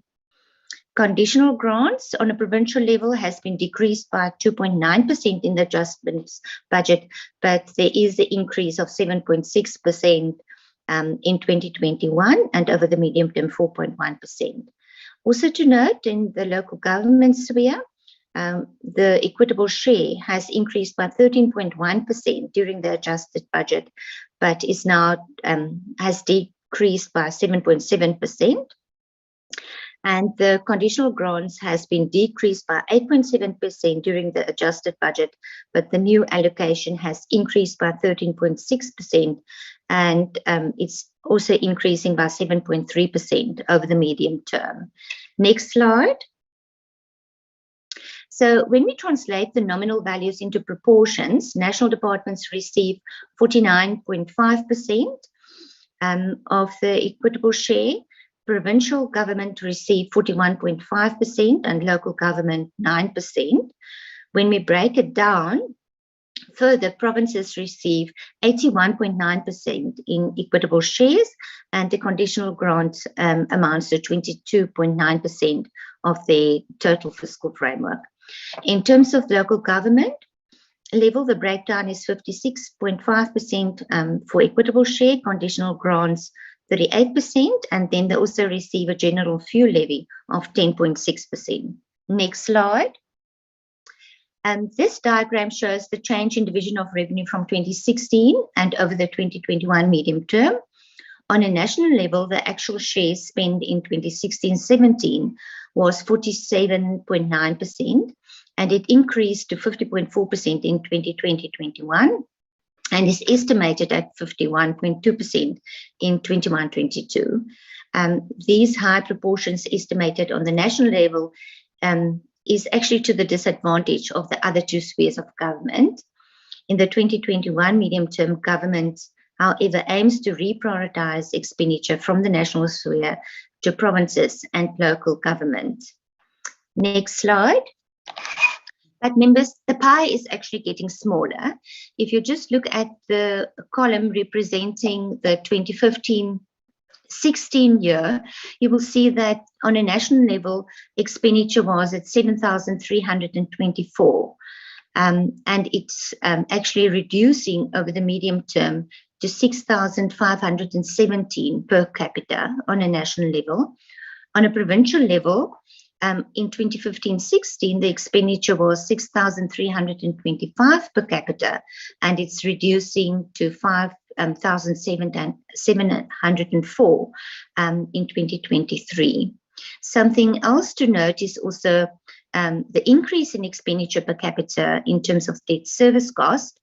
In 2015-16, the expenditure was 1,727 per capita, and that basically increases over the medium term to 2,986 per capita in terms of debt service cost. Next slide. So members, before we discuss the nominal value of provincial shares that mainly provide for expenditure on education, health services, and social development, we need to get an understanding of the development trends within some of these sectors. The first graph shows that 21.6% of learners cited a lack of money as the main reason for not attending an educational institution, while 8.6% of individuals left their studies as a result of family commitments, and approximately 8% of individuals felt that education was useless. The top right figure shows that 75.2% of learners who attended public schools benefited from school feeding schemes in 2019, compared to 63.1% 10 years earlier. Although inadequate access to money to pay for fees remains a major hurdle for learners, the attendance of no-fee schools has increased over the past 10 years. The percentage of learners aged 5 years and older who attended schools where there was no payment of school fees required increased from 46.8% in 2009 to 66.2% in 2019. The main point that we want to make, and what this is showing, is that 75% of learners benefited from school feeding schemes, but over 20% of learners who wanted to attend school could not afford fees. So there are thousands who could benefit from the scheme if they could afford to go to school, while only 66% of learners went to no-fee schools. The real expenditure number shows that after a real increase in basic education expenditure from 2020 to 21 on basic education, the real expenditure on basic education is relatively unchanged over the medium term. Next slide. So members, although the transfer of social grants is a national function, we want to highlight the importance of social grants within the context of poverty and hunger within the country. The percentage of households that depended on grants for income already increased in the years before COVID-19 and must have worsened during 2020, but expenditure on grants for 2021 is lower in real terms than in 2019. About 18% of households reported that they had inadequate and severely inadequate access to food in 2019. The graph on the bottom right shows that in 2019, 10.4 million people did not have adequate access to food. This situation was worsened when considering the situation will actually worsen when considering that food inflation is usually higher than general CPI. Next slide. Members, coming back to the numbers, the provincial equitable share allocations per province shows that in 2021, total adjustments were reduced by 3.3%. The adjustments were between minus 2.8 and minus 3.8% on a provincial level. And then in 2021, the total estimates increased by only 0.6%. The estimates changed between 1.6% and 2.9% between the different provinces. Over the 2021 medium term, total annual average growth amounts to 0.3%, and annual average growth varies between minus 1.1% and 1.7% per province, which reflects a very slow increase in provincial equitable shares over the medium term, especially when you also consider that what we just indicated in terms of education, the need for education, which is provided by provinces. Next slide. So members, when we started the presentation, we indicated that actual expenditure plays a role when budget allocations are considered. And provincial in-year information for the first quarter shows that total payments amounted to 21.2%, of which education amounted to 22.3%. So in the first quarter, education on a provincial level has spent 22.3%. This is obviously against the benchmark of 25%. Health has spent 23.9% and social development 19.4%. When we move down to compensation, in the first quarter, provinces has spent 22.9%. Members, it is unfortunate that we cannot show updated numbers as at the third quarter, but the information has not been updated on the National Treasury database. Next slide. Provincial in-year information on conditional grant shows slow spending of 14.1% in the first quarter. So members, just also to highlight, in the agricultural grants, the ILIMA grant has only spent 2.4% in the first quarter. The educational grants was a 9.1%. In the first quarter, and when we've also been looking at other grants, the early childhood development grant only spent 10.3% in the first quarter. The reason for showing actual spending is to show that it might result in underspending at the end of the financial year, and there might also be requests for possible rollovers that will then affect the 2021-22 estimates. It will basically increase those allocations as well if the expenditure on the 2020 budget does not realize. Next slide. Members, despite the slow spending in the first quarter, provincial conditional grants increased by 7.6% in 2021-22 from the revised estimates for 2020. Members, we also indicated at the beginning of the 2021-22 allocations compensated province for reprioritization in 2020. When we used the first grant, comprehensive agriculture support, just as an example, you will see that the 2020 estimate was 1.5 billion. That was decreased by 21.8% during the adjustments budget. But the new allocation for 2021 increased by 30.8%. This is basically what we mean by that departments has been compensated for the adjustments that has been made during the adjusted budget to provide for COVID. When we take the next example, for example, the HIV, TB, malaria and community outreach grant, which also now includes the additional funds for COVID-19, that grant has been increased by 11.6% of the 2020 estimates, and that grant only increased by 1.3% in the 2021 financial year, and there's actually a reduction over the medium term by 0.2%. This is basically just due to the COVID-19 component that was added. Next slide.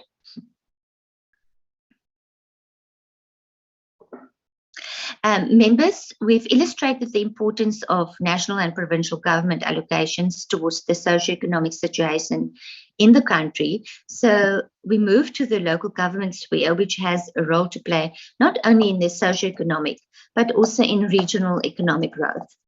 The basic services component of the local government equitable share provides for free basics water, sanitation and electricity, and refuse removal services to all, or basically 100% of indigent households. Government intends to consistently decrease coverage over the medium term to 96, 94 and 88% respectively. Government also claims that the impact on service delivery should be minimal because municipalities have not rolled out free basic services to all indigent households. Next slide. So members, this slide shows a slow increase in expenditure on water services over the 2021 medium term, despite the fact that 2.1 million households did not have access to piped water in 2015, and by 2019, 3.2 million households did not have access to piped water, and more than 1.5 million households reported poor water services. Next slide. With this slide, members, we want to illustrate the importance of the implementation of the public transport network on local government level. The cost and quality of public transport actually influences levels of labour force discouragement.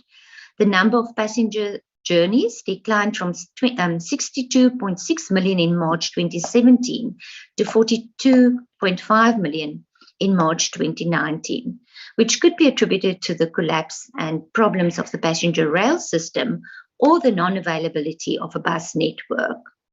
Not all recipient cities of the public transport network grant have successfully established public transport systems. And the next slide shows the detail of the grant allocations over the 2021 medium term. So direct conditional grants were reduced by 8.7% in 2020 and is estimated to increase by 13.6% in 2021-22. Although the public transport network grant was reduced by 31.9% in the 2020-21 financial year, it is estimated to grow by 48.4% in 2021.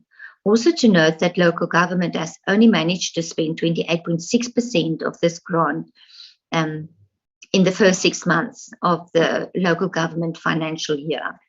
Slow spending can also result in a rollover, as I also mentioned in terms of the provincial conditional grants. Next slide. So the next two slides show the revenue and expenditure trends per province for the first 6 months of the local government financial year, as well as the expenditure on local government conditional grants. So members, I'm not going through all of these numbers, but these are the numbers that was on the National Treasury database. If we just take the Eastern Cape, for example, in terms of the revenue collection, in the first 6 months, the operating revenue collection was at 59.9%. Capital revenue collected was at 38%, and the total revenue collection was at 55.1%, and it compares well with the previous financial year of 57.3%. If we go down to the next table using Eastern Cape as an example again, operating expenditure was actually at 40.6%, capital expenditure at 39.9%, and overall expenditure at 40.5%, which is slightly less than the previous financial year that was on 54.5%. Next slide. Remember, this slide is just showing the expenditure trends for the first 6 months of the financial year in conditional grants. And I've also mentioned some of those in one of our previous tables. Thank you. Over to the director. Thank you so much, Dr. Landi, Honorable Chairperson, and our members. I think what we're trying to emphasize in our presentation is that the pandemic has worsened the already high levels of poverty in the country.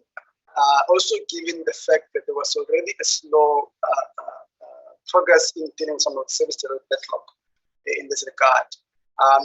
But I think what we have shown in the developmental indicators that over a decade there has been quite steady improvement in developmental indicators.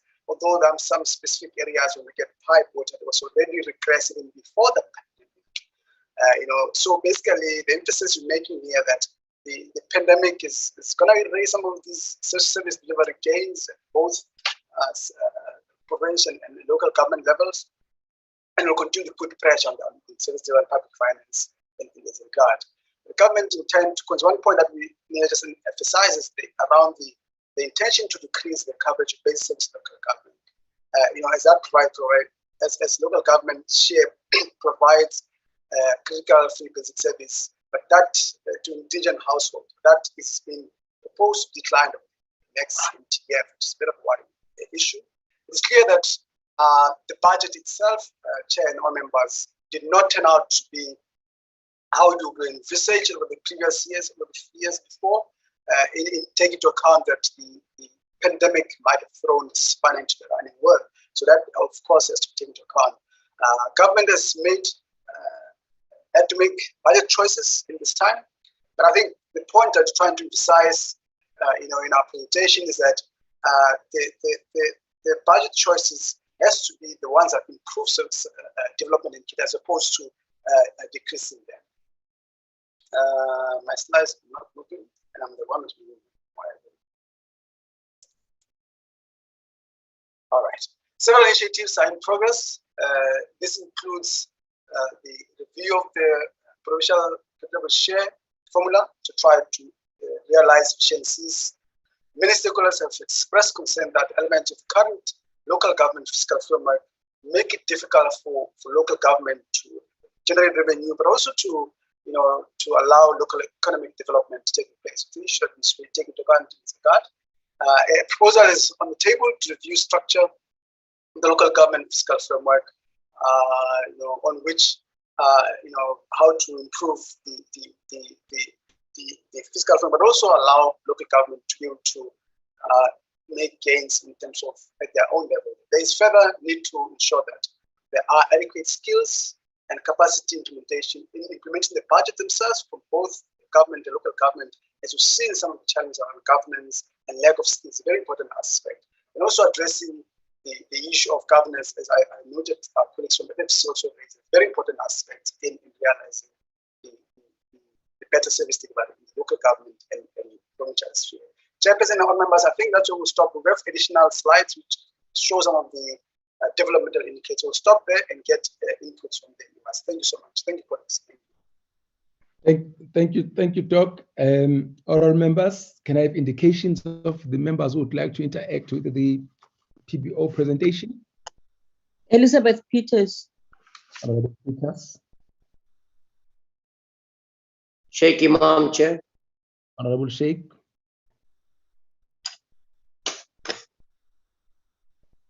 Honorable members.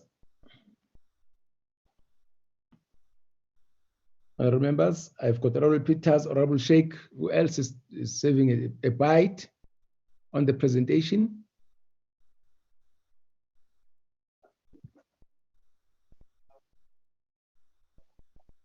Honorable members, I was still there. Okay. Hello. Okay. Let's start. I can see others are having a connectivity problem. The indicators as they join. Honorable Peters, please go. Thank you very much, Chairperson, and thanks to the director and teams from PBO for the presentation. Chairperson, on slide 8, there's mentioned that the division of revenue, that is allocations before the pandemic, did not significantly reduce poverty. And in the concluding statement, the director says the pandemic worsened the high levels of poverty. In PBO's views, does the 2021 budget allocation sufficiently respond to the challenges of poverty? And I would add the challenges of poverty, unemployment, and inequality. I've seen the statement from Dr. Mohammed on the platform, but I think probably Chairperson, he will speak to it later when like you have indicated to him. But I think it is important for us to hear from PBO, what is it that they believe we as the committee should do to help departments that are directly responsible to be able to deal with these challenges, to deal with them. Chairperson, SALGA and other role players consistently raise concerns on whether the budget allocations are pro-poor. And is the PBO saying to us today that the 2021 budget is pro-poor? I'm worried about these indications that you are giving, especially if you look at also the under expenditure in some of the departments, as well as in some of the programs, including the conditional grants. If you look at the issue of early childhood development grant being underspent, I don't know, is it because of COVID or because the department is not able to reach, or the department has over budgeted. But I would actually give you an indication, Chairperson, that in the communities that we work in, that we live in, we see children that are not at ECDs. We see children who are struggling at school because they have not had adequate support at ECD levels. So the fact that we want to deal with poverty indicates that if we are not able to invest and ensure that the money that we invest or government invest in ECD is actually deployed in the areas to be able to make sure that we can churn out children who are able to be educated so that they can then help to be trained and fight poverty and become catalysts or agents for change in their families. Chairperson, there's also an indication from PBO that there's a decline of households with access to water. But I want to add to say those with water infrastructure, the quality of water leaves much to be desired. The Minister of Water and Sanitation established a rapid response team. But today, Chairperson, I would want to say in the areas in my constituency where we have engaged with the rapid response team, we have not seen a visible intervention or a visible response or a visible indicator that says this is because the rapid response team has been able to do work, except to say every time the community is on the streets or there's an issue in the media, the rapid response team would engage with the municipality as well as the stakeholders. It cannot be that we have a team that is monitoring the media as opposed to making it possible that where there are water challenges, there is a positive response in terms of the actual water flowing through. I want to say to you, Chairperson, as I'm seated here, my constituency office doesn't have water. As I'm seated here, the household that I live in Kimberley, I'm sure, and I can bet my last cent on it, there is no water there because of the challenges in municipality, in Salt Lake municipality. So as communities speak about day zero for water, other communities are already in day zero. And Chairperson, I want to suggest to the committee that we once again invite the Ministry of Water Affairs to be able to come to the committee and explain these issues, primarily because of the other issues that were raised by Salga also. I want to say, Chairperson, that PBO should indicate to us that in light of the shrinking fiscal envelope and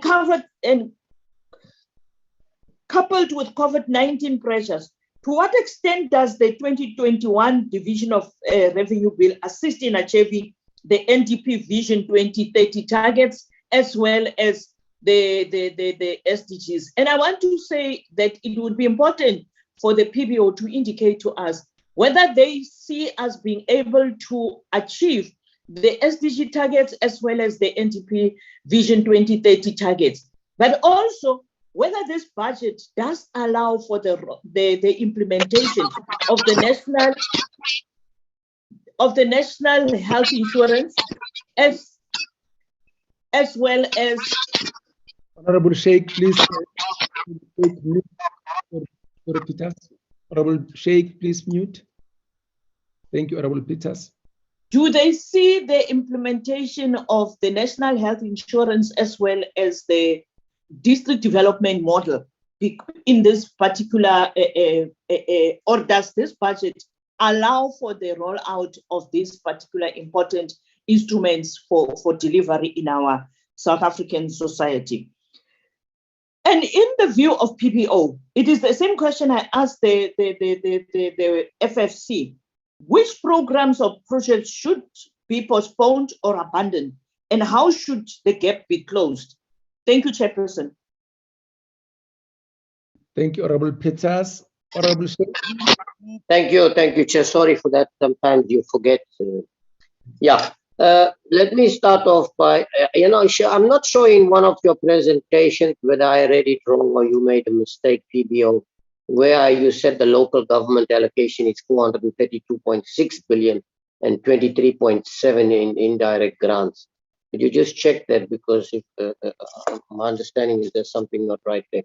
Having said that, all right. First one is just the issue of the skills capacity on the ground. Now, my understanding, in order to build capacity, we need to start from the ground. Do you, PBO, believe that basic education is doing enough to prepare those learners to go to tertiary institutions? And indeed, from tertiary institutions, are they providing an avenue, or their curriculum, does it speak to the skills needs of this country? But very importantly, whether the quality and the standard of up to grade 12 before they go to tertiary institutions, is it helping the country in developing capacity? Or do you believe that a lot more we need to do to improve on the quality of education rather than the 30% that we talk, taking into consideration that 60% drop out in the first year of tertiary institution? So I'd like you to tell me about your observation in terms of that. And that again speaks to the challenges we're facing with skills at local, provincial, and at national level. And for that reason, you find that the quality of the services that are delivered, the implementation of strategic plans, the budgeting processes, all these things come into question. But I believe it starts from the root causes from the ground, and we need to take it further up. So that's the first thing. Now, I think my colleague has spoken to whether the budget speaks it's a pro-poor budget or not, so I'm not really going to go.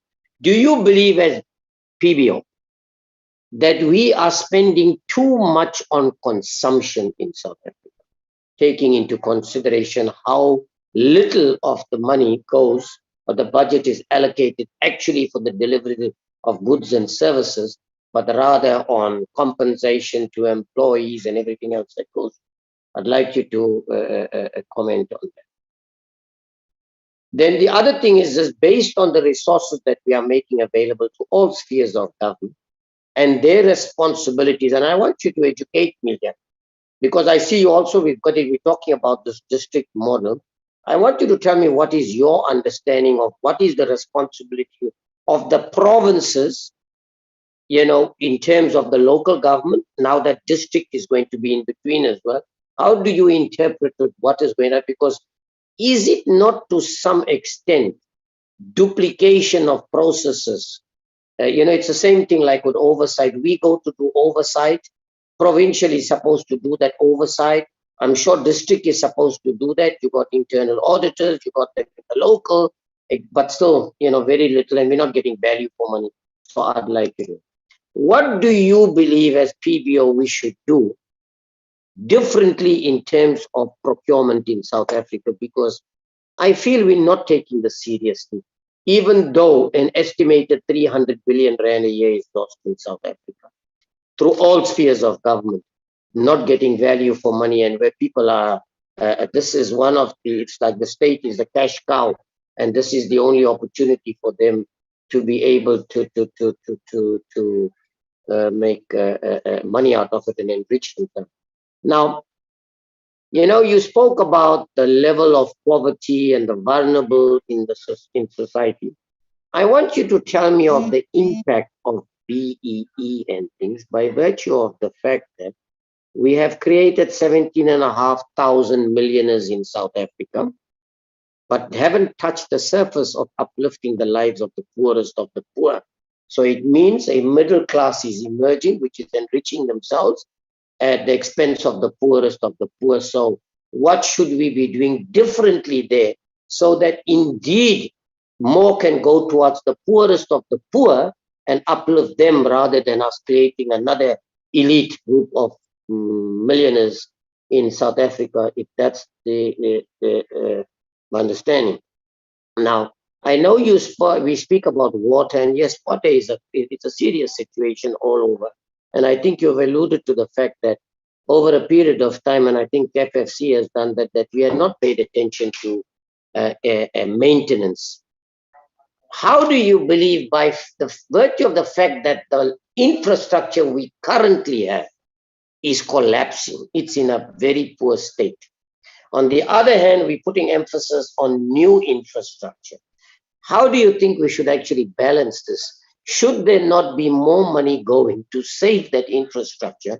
Because you can see what the honorable member said, and she's absolutely correct. The quality of the water, over and above the amount of water that's getting lost, over and above the fact that people in this country have not been educated on the value of water. People will still open a tap and let it run. It's got very little value. You know, they don't understand that South Africa is a water scarce country. How do you believe we should actually deal with that? Am I running out of time, Chair? No? Now, have I? Okay. Then, you know, the other problem, what do you put down to the fact that departments, all of them from local up, don't spend enough money timeously through the different quarters, and you find them coming in the final quarter, which, you know, we call fiscal dumping, and then they want to accelerate the process and things. What do you believe is the root cause of that? And lastly, I want to know on the issue of where was this? I was going to touch on something very important. Yeah, your view in terms of the municipalities or local government who is dependent to a very large extent on national treasury for resources. How do you believe we could actually change that and try and make them take investment? And I've asked FFC the same thing, and make them become more like, you know, semi-urban, where they become more self-sufficient than begging national government and getting 9% of budget. You know, what can we do to help them, to develop them so they can stand on their own? Thank you, Chair. Thank you, Honorable Sheikh. Honorable Matafa. Thank you very much, Chair, and thank you for taking my hand through the platform. Chair, let me join other honorable members in thanking the presentation and welcome the work that has been put behind it. Chair, let me start first by speaking on the issue of performance.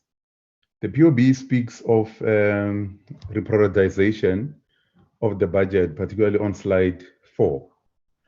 And it means they go on to say that the allocation will be based on, amongst other things, the expenditure performance in the previous financial year. Now, does this mean that those municipalities with good expenditure performance in the previous financial year did not experience downward adjustments on the budget baseline? Is there an observation to that effect? The second one, Chair, is almost linked to the same one of expenditure performance. In one of our meetings, Honorable Mlenzana says maybe we should declare underspending as a crime against humanity, particularly for the citizens of the country. Now, the question that I want to ask in that space is if whether the PBO has a view that the budget allocations, particularly as the Division of Revenue Bill is concerned, do cater for capacity building, particularly when it speaks to areas of procurement, like Honorable Sheikh has touched, to ask if whether are there other extraordinary measures that can be introduced in the procurement space. My question is mainly concerned with allocations that will build capacity, both in systems and in people in the municipal environment. The third one, Chair, is on the issue of SALGA. Honorable Peters took a bite on SALGA. I'd want to do the same, but only on the issue of equitable share. SALGA on numerous occasions, Chair, have raised the view that the equitable share formula is not adequately catering for the disparities in different provinces and municipalities. My question would be to the PBO, what is their view on the issue? Do they share the same sentiments? Or maybe there's another angle that we can look at the equitable share as far as it affects different municipalities. This question, Chair, I've asked FFC as well, and I'm also interested to hear what is PBO's view as far as unfunded mandates are concerned. Would the bill intensify or reduce unfunded mandates in municipal level? Because this has been a persisting topic that we have to deal with, a lot of unfunded mandate. The other question, Chair, is to find out from the PBO if their view is that the Division of Revenue Bill has done enough to ensure that the allocations are in line with the trends, particularly as it speaks to the achievement by various municipalities and provinces as impacted by COVID-19 and in relation with the key indicators, especially those that have to deal with development. The last one, Chair, it's at a high level, and it speaks mainly to the planning process. My interest there, Chair, is to find out from the PBO if whether the budget process, particularly at the planning phase, and the committees that the Ministry of Finance have put together to ensure that the final product is inclusive of everyone who's affected by the budget's interest are sufficient. Secondly, are they helping the process in terms of Treasury trying to achieve the needs of the country, as well as aligning themselves with the president's pronouncement? And I'm raising this, Chair, because when you have many committees, you invite people that might have to plead for them not to be ignored in certain processes. But again, as earlier indicated, the same people might be those ones that are also complicit in the spending process, and where they spend, there is wastage. So how do you balance inclusivity and also ensure that resources are allocated where there is performance and where a real need exists, so that we are able to address the needs of society? I will pause there, Chair. Thank you very much for the opportunity. Thank you, Honorable Matafa. Honorable Kaiso, please come in. Thank you very much, Chair. Let me appreciate the input made by the PBO. I'm drawn by some interesting points raised in the presentation of the PBO here. Maybe it's because of something, but then what I want to understand around the diagram or the breakdown presentation on around the issue of Human Development Index.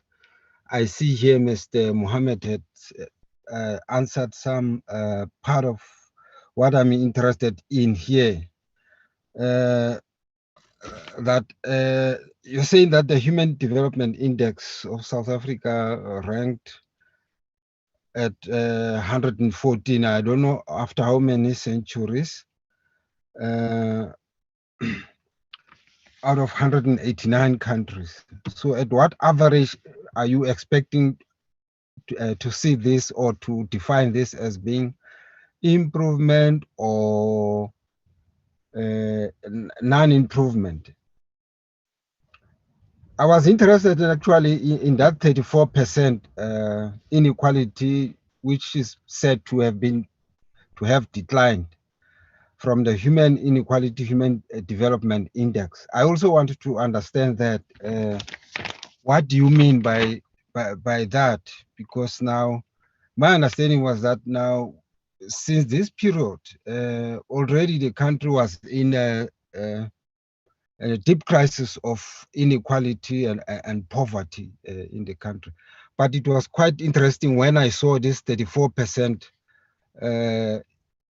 which has declined.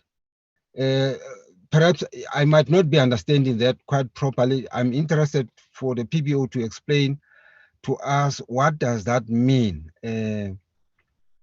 Whereas at the stage where I am now, my understanding that now the economy is in deep crisis, has declined, a steep downwards, and therefore also have affect ordinary poor people. So I'll be drawn to that interest to explain as to what has actually happened here so that I understand that. Chair, there is a, on the division of revenue, there is an understanding created there to say, in fact, it's not even an understanding. The PBO says department were reimbursed after their budget were then readjusted during the COVID-19 period. But what I want to understand that, do you mean now this division of revenue bill, as it says now, that is it going to make a difference or the status quo is still the same? Because now here we are referring to the only reimbursement of the adjusted budget of the department, provincially, local government, yeah, so those, all of those adjustments.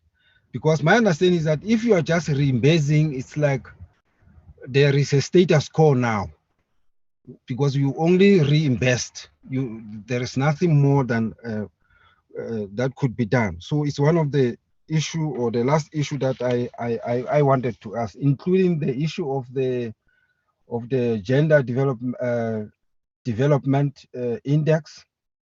I want to understand the 93 out of the 162.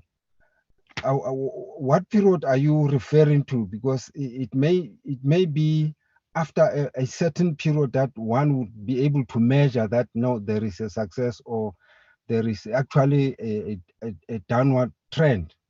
Although historically when does assessment, it does tell you, because we're talking in terms of, you know, declined performance of the economy, and so and also the issue of high unemployment rate, which has recorded in the country before COVID and during this period of COVID. So those are my just few comments and questions. Thank you very much, Chair. Thank you, Honorable Kaiso. Let me thank Director and the team for the presentation. Quick ones from myself. Can you please just repeat the variables that are considered on the PES and the local government? Chairperson. Yes. Oh, yes. Oh. Yes. My apologies. Sometimes I forget to raise my hand through the platform. I apologize. May I, before you come in, say, is it okay? Perfect. Come in. Thank you, sir. Thank you. Apologies for that. Well, there are just quite a few things that I would like to raise. It is this question of especially fiscal dumping, which is a problem. It's a perennial problem that we've had with departments for a long time. Maybe there needs to be a renewed focus on this question, especially during this time of COVID-19, where you need government to spend monies or departments to spend monies in the agreed programs in order to try and stimulate demand and to stimulate the economy. Perhaps what should happen is a discussion around the performance agreements of the different people who lead the various entities of the state, so that the question of fiscal dumping is linked to that and is viewed in a similar light as wasteful expenditure or corruption, if you like, because you have a number of instances where, as the term fiscal dumping suggests, where funds are shifted to other programs to keep that money in-house and keeping it away from going back to the treasury, but the money itself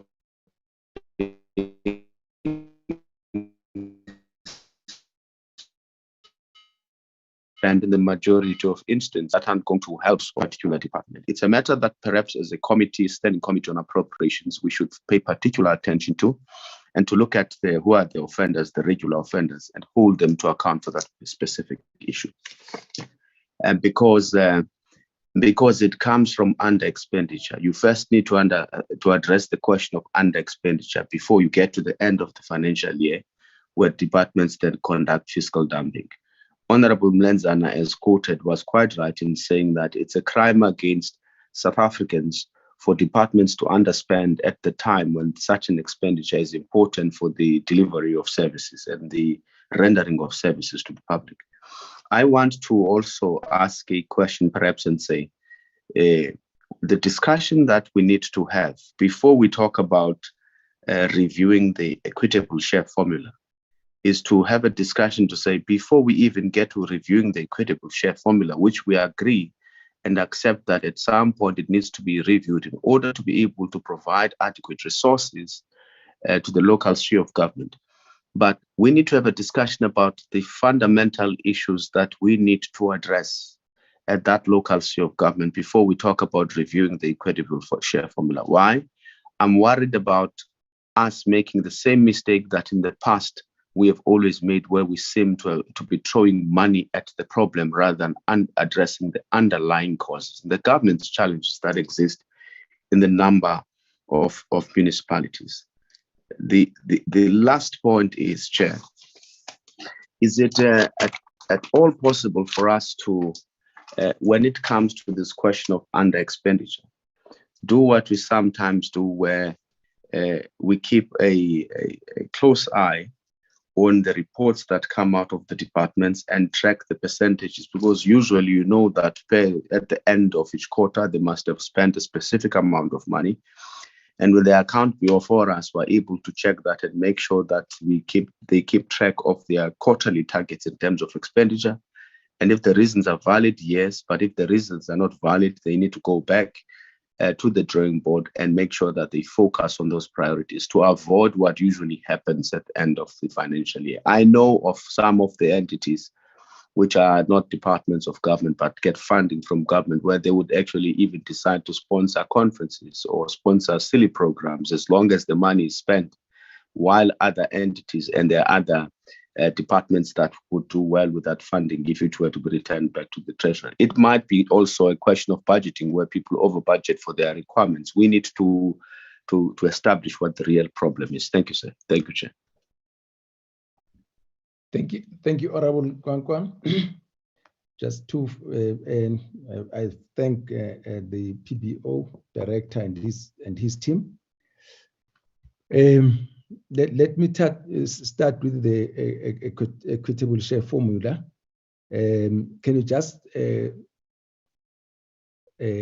us through again the variables which go to that formula? But perhaps latching on to what Honorable Matafa was saying, because we have always said that that formula is not taking everything into consideration. In your view, what other variables should be added in that equitable share formula? And I think I need to agree with Honorable Nkwankwa that most of the presentations that we get seem to emphasize the question of lack of money, whether it's departments or provinces or local government, but never deal with what we consider to be the underlying problems. That is the ability to manage that money, the ability to project manage, the ability to manage the contracts, and so on and so forth. We are very thin, or at least presentations are very thin on that, and what is being done about that. I think there are so many things which show that there are bigger problems there, because we can allocate money, which we do, but at the end of the day, we want to see the impact of that money. Is that money being spent properly? The question of wasteful, irregular, expenditure, fruitless expenditure. Those are real issues where we would like to see what are the interventions which are being made to ensure that we stretch the rand to its maximum rather than squeezing the rand and we get less from what we are supposed to get from a rand. So I think there is that which is lacking in some of the presentations, and the emphasis becomes more of more money, more money, more money. But come the end of the quota, you find that money and end of the year money has not been used. I think there's a question of fiscal dumping which has been raised here. But I think again we should. I don't know how we do it. I would like to hear PBO. Most of our intervention are post facto. For instance, we've only dealt with the third quarter now. It's only now that we are seeing that third quarter expenditure, that we are seeing that there's lack of certain things, right? And I think the same applies with national treasure. So when we intervene, it's the horse has already bolted. So again, I think we need to apply our minds, or at least the people who advise us on a number of these things, and even advise government that how do we ensure that there's real-time intervention so that we are not found intervening after the end of the year when the horse has already bolted.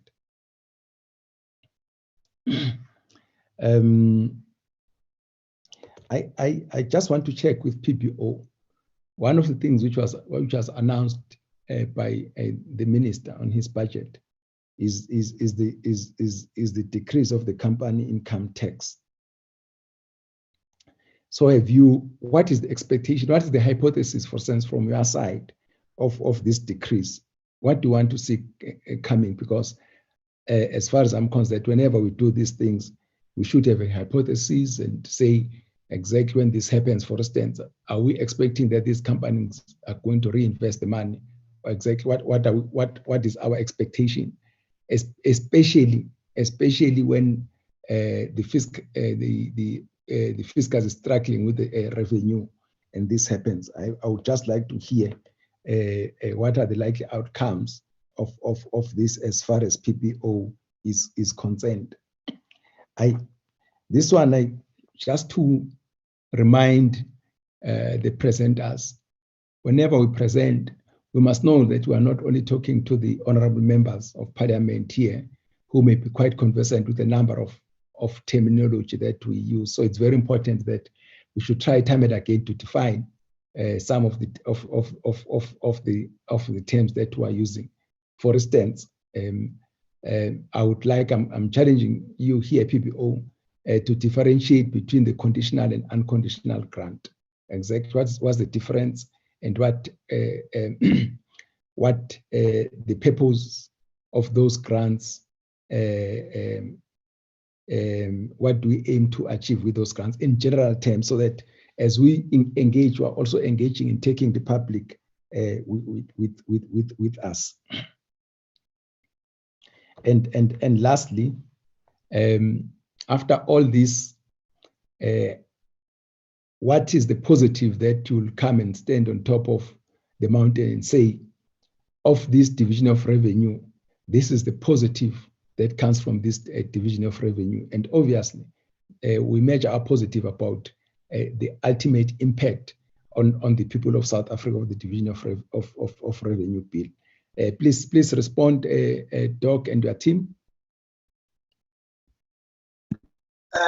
Thank you so much, Honorable Chairperson and honorable members. I just want to get clarity, Chair, how long we have, because I see that it's 5:12 now. Chairperson? Let's see. Let's try and go up to quarter past and see how far we go. Thank you so much. Thank you so much for the questions. We really appreciate the questions. I think, Chair, I want to start by the point around the pro-poor budget. And I think what we're trying to show in our presentation is, there was already a backlog on service delivery before the pandemic, and I think the pandemic has certainly worsened the inequalities, some of the challenges, as Honorable was saying there, in society. And the response of the budget probably would have been or would be how much does government provide cushion for the extent of more needs for society. And what we are emphasizing, seeing that the budget actually does reduce its allocations, which in a way would say it would worsen the ability of the government, local government or provinces in dealing with some of the ever increasing needs, and so also that given the escalation of inequalities. So the budget itself, specifically let's talk about local government. We have shown that actually over the MTF, there's a decline in allocation, in equitable shares or in unconditional grants.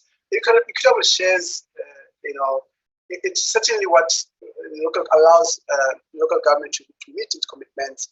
But of course, one side of it, it's the local government itself being able to raise revenue as to meet its commitment. But now we've seen there's a decline in that part, which basically, in particular, in relation to ability to provide space service to indigent, that it shows actually that will create more need, more poverty. We need more poverty. We need more need from society, as opposed to the case where it would have been increased as opposed to decline. So that's the point we're trying to emphasize. We say some of these declines will certainly worsen of the service delivery in many of these instances. But I guess it also boils back to the issue of what is the fiscal objective of the budget this time?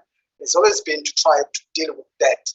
And I think that's the point that, clearly dealing with debt has been in a way that to give way for some of service delivery for expenditure, but also trying to deal with some of the inefficiencies insofar as trying to address the debt issue. So that's the point that we're trying to emphasize. But I think, what should committees or members say to government, to departments? What the committee should say, something that's been really in my mind for some time, giving me sleepless nights. It's the way the government has provided information to Parliament for oversight. I think it has a lot to say. There has to be a point whereby the committees request the minister, of different functions, listen, minister, provide us with information that shows what has been the service delivered or what has been development indicators improvements that have been brought about by your budget in the department, as opposed to the departments or government providing information on how many outputs have been realized. So I think it's a bigger question. Answer the point to say, what should you ask from the department? Ask them to provide you with how far have they achieved their political outcomes as ministers, and as a result of the use of the budget. It also talks to a point about fiscal dumping, issue of the impact as raised by the chairperson on other funds. The question should be, how has this budget been used by departments, or over the years, how has the budget helped departments realize the targets set out in the NDP and SDG and all of those other key target policy priorities? And certainly, coming back to what we were saying in the slides, that it is likely to worsen off, take us back, as our colleagues have said in the fiscal framework, take us back, step in realizing some of these social indicators that we set out. It's likely to set us backward. Also, given the fact that we expect that the number of people who have poverty it has increased. We've seen a lot of people being laid off, and certainly you will see more households will expect to cater for more citizens than they have before they off. So that's the answer there in very nutshell to cover some of the broader aspects of the questions. And it boils back to, coming back to the issue of being a poor or not. Clearly, it says that there's more than should be done to cover more low households in that regard. I think I'll leave some of the aspects to colleagues to respond to some of those questions. But one point which I want to highlight before I give to colleagues, and I'll come later to wrap up, is around the issue of the CIT. I think it came up at the previous discussion. I think what we have said, Chair, in the previous conversation, in the presentation we gave on fiscal framework last week, we have said that I think the reform of company income tax, I think it's long overdue. There's also study that shows long overdue, and for many reasons. But I think one of the main reasons is to deal with the base erosion and profit shifting abused by companies, but also take into account the issue of the digitalization has taken place so much. We've seen that over the time now. There's a lot of digitalizations. So in a main, then there needs to be a clear objective or goal of government trying to, what is a clear objective of trying to reform or change the corporate taxation as we know it, particularly given that evidence shows that South African company income tax compares well. We've said it compares well with our peers globally, and again we rely a lot on the income tax as opposed to consumption tax. As South Africa, like many other developing countries, largely because we've got a stronger tax base, but also income tax is less likely to be regressive. Less likely to be regressive than the consumption tax, or it's more likely to target the higher earners than the other taxes. But also it's very important because the recent studies do show that actually lowering taxes, income tax or giving tax breaks doesn't necessarily lead to more investment or create jobs as we want it to be, as most of the time is the objective, and need to be probably need to be more targeted, whatever. And also you've seen that government is taking away the venture capitalist incentives put out because it does not realize the objective growing economy of creating more jobs in that regard. So that's very important to realize. So clearly what we say is that government source of revenue is largely from income tax. So if we're going to view that, it's very important to make sure that we don't interfere with that space. There's more tax space being expanded in that regard. I'll just give to my colleagues, Dr. London, Dr. Mohammed, to come in, and I will come in later with other ones that could come in. Dr. London.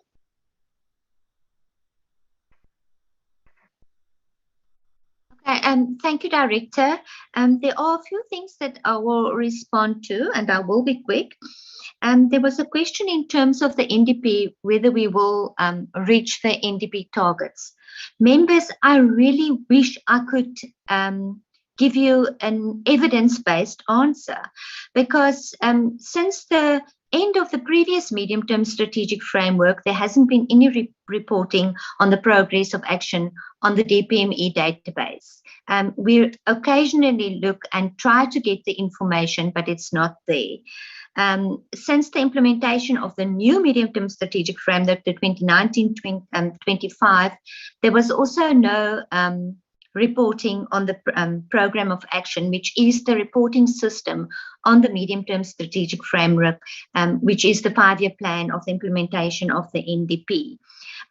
Just for example, I've just looked at some of the first priority of the new medium-term strategic framework, a capable and ethical development state. One of the indicators is that they need to provide an annual performance scorecard report for ministers and deputy ministers submitted to the president, and they also have to report to Parliament. That is, I haven't seen such reports. I haven't, and the information is also not on the database in terms of the medium-term strategic framework. Something else is the responsibility of Stats SA to report on the SGDs. I actually, a while ago, when we looked at, in terms of reporting to our committees, in terms of these things, I went on Stats SA's website to try and find the information.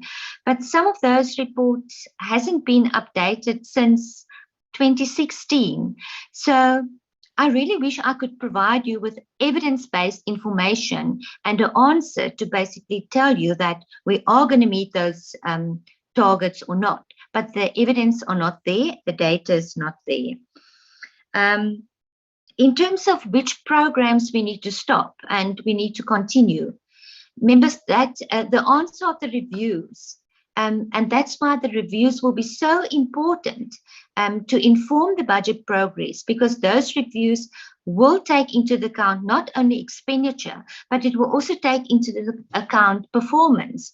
Because what Treasury currently is just reporting to our committees is just on expenditure, even on the conditional grants, which forms a great part or a huge part of expenditure on a provincial level, as well as on a local government level. We don't get the performance on a quarterly basis.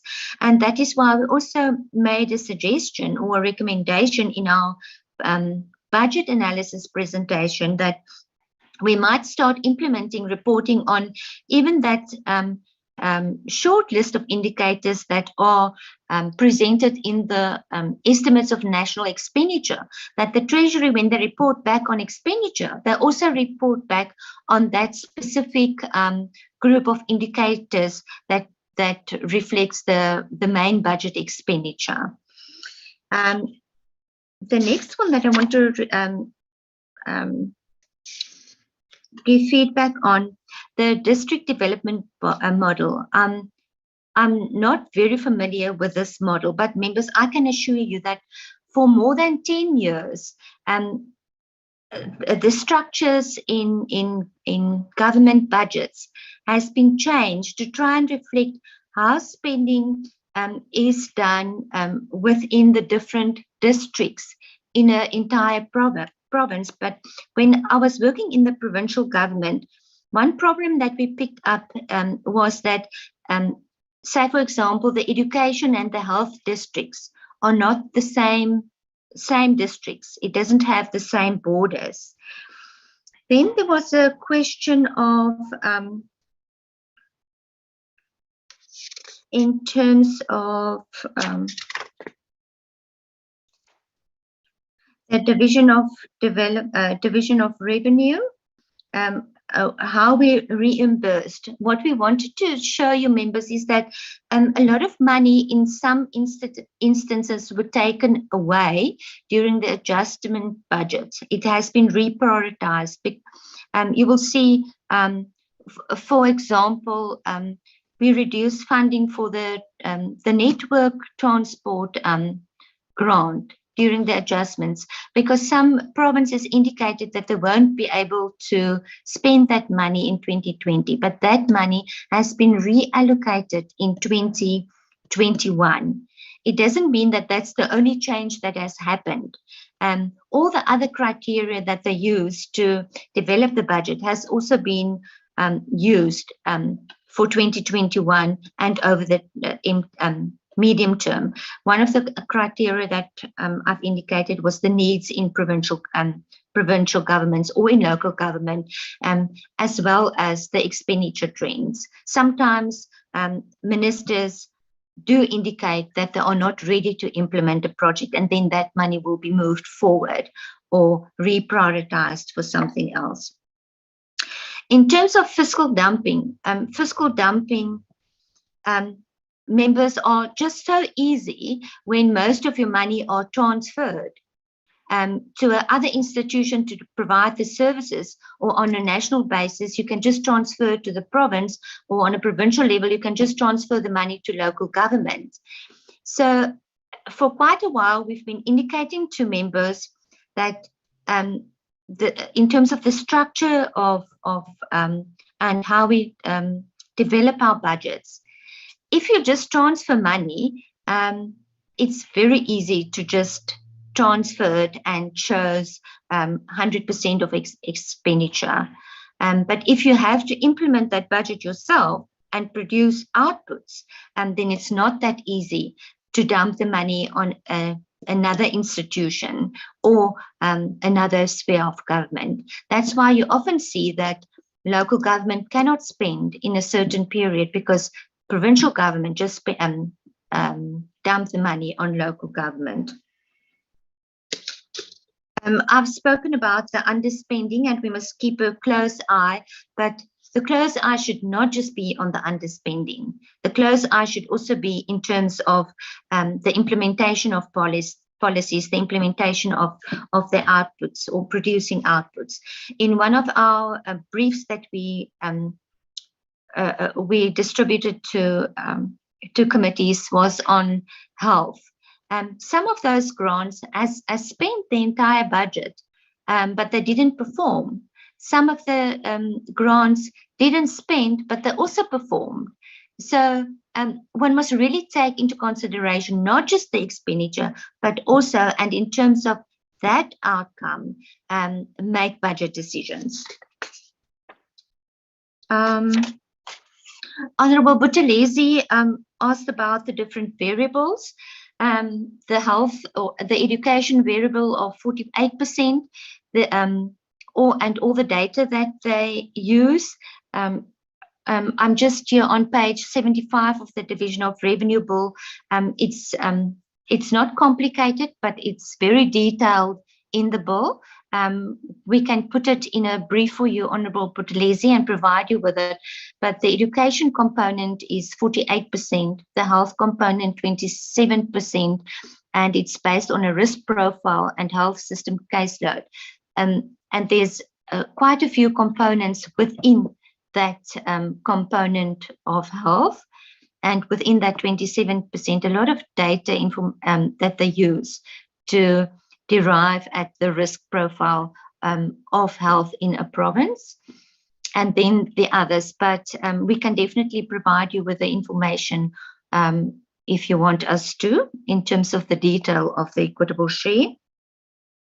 And Honourable Buthelezi, you are right. Every time you see it's just so into departments that they always want more money. It's just something, even if you do your committee meetings, intake meetings on the budgets, during the budget cycle and developing budgets.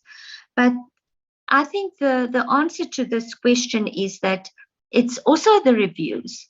If the National Treasury or Provincial Treasuries have the evidence and a proper review of programs of departments that can provide the evidence that you cannot spend and you do not produce, then there's an argument for not allocating additional money, even if departments cry for money.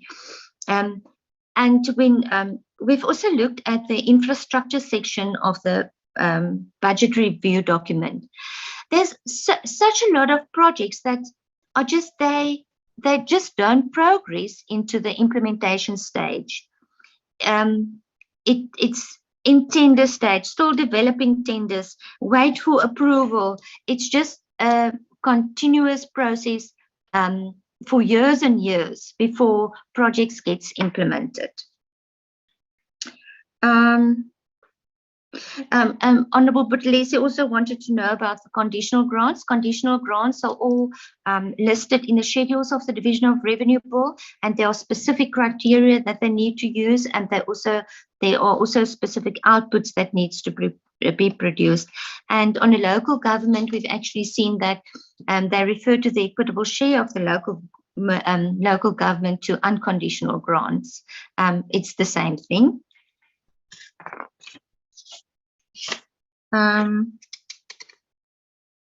Yes, so I'm done. We can give over to Siraj.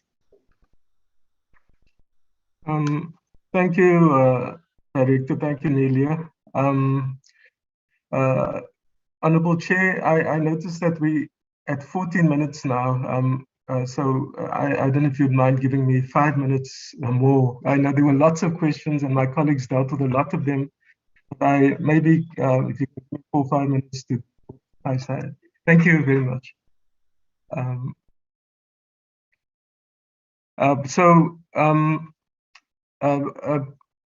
I ask Dumisani to please put up slide 8, please, because there is a mistake on slide 8, and I just want to rectify that because a lot of questions have come out of that discussion of the Human Development Index.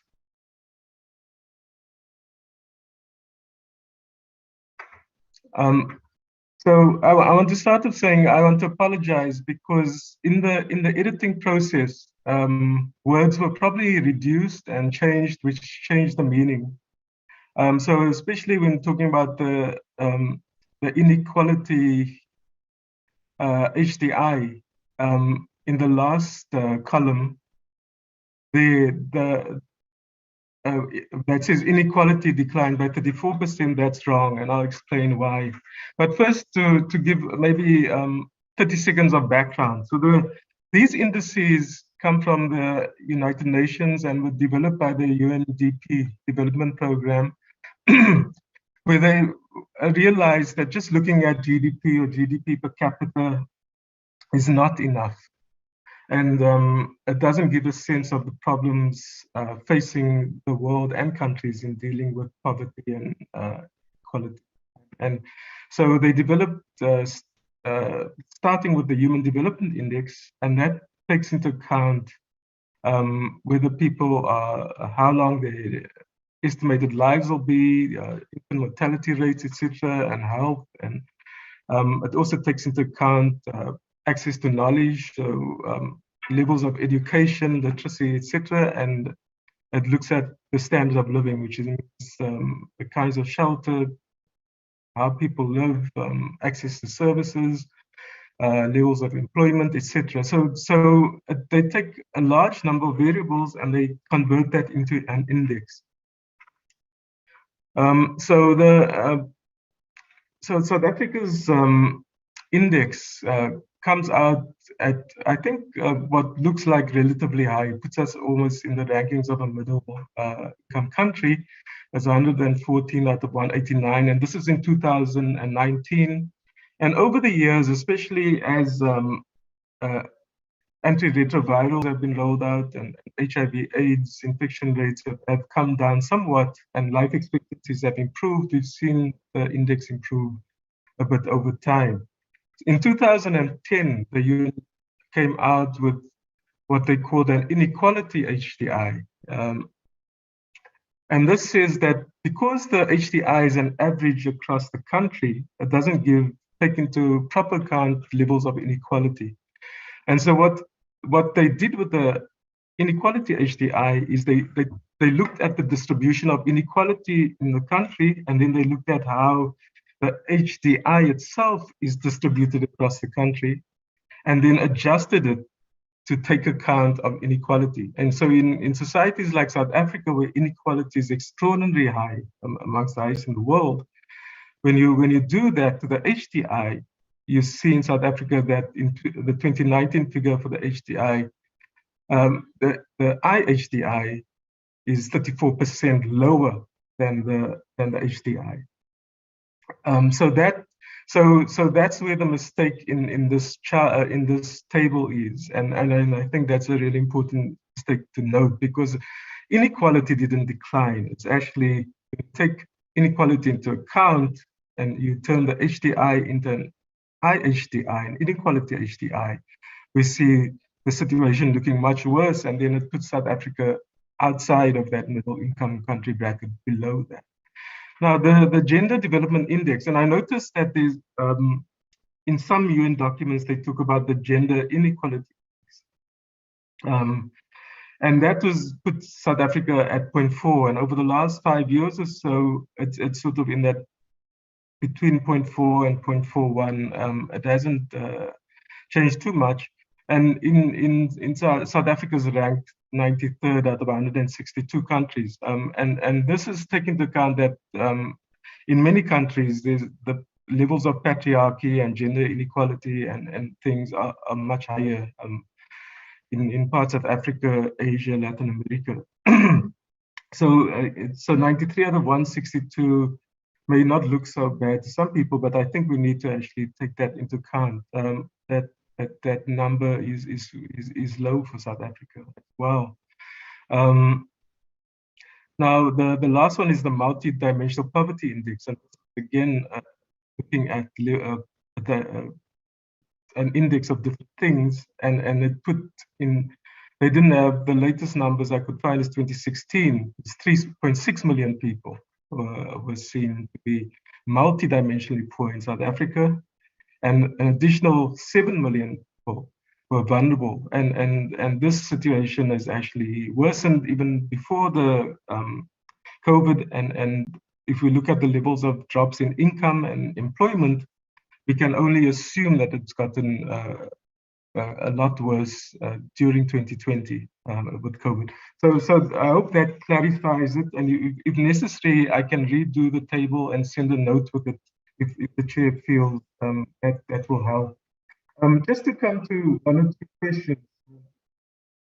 The question of maintenance has come up, and I think this is an important question because I think it links to some extent also with the question of efficiency and things like problems like fiscal dumping and things, which are fairly structural and endemic, but part of it is also linked to incentives about how performance is measured and how budgets are allocated based on performance. And I think the really important thing that my colleague Nelia, the point she made was that, often we don't have enough of the reporting and the data to actually understand performance and the problems that are causing performance problems. But I want to add to that also there are incentives, and I think maintenance is a good example of that, because we talk about and there's this kind of emphasis now on capital spending.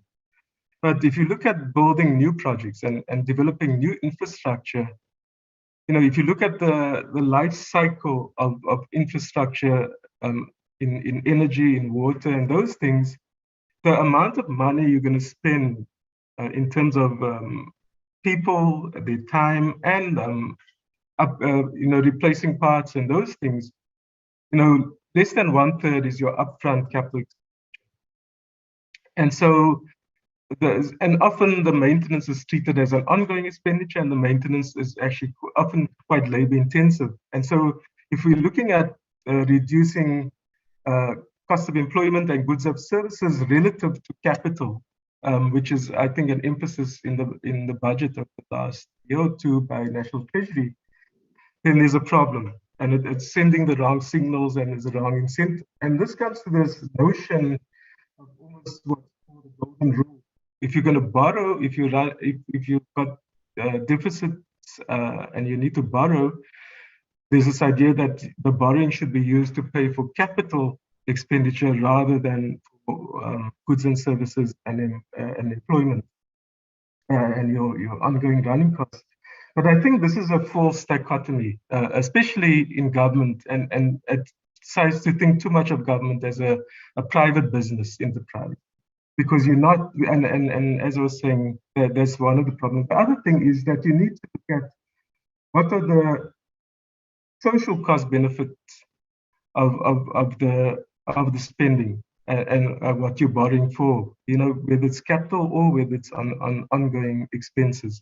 And if we're focusing on capital, we're also not looking up at social expenditure, like things like health and education, which are often treated as expensive. I think that's what I said before. I won't go into that any further, but I think on that, and also response to the question by Honorable Chekimam about are we consuming too? The last one.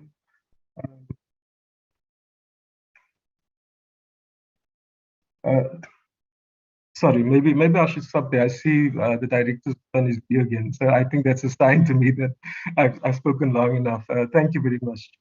Yes, thank you so much. Thank you so much, Chairperson. I think what we'll do, because some of the questions we left them out because we're trying to land them up. The last point I just want to highlight is around, because the Money Bills Act requires us to respond on questions related to unfunded mandate, and I think came up for some time. But I think we will be investing a lot of time looking at the issues around unfunded money. It talks about largely the structure of spheres and so on. But I think one point I want to comment on that is that, look, if the indentured policy says a level of service delivery has to provide to a certain number of citizens in an area, what have you, and the budget policy or proposals doesn't necessarily cover the entire indigent policy as has been recognized, that certainly gives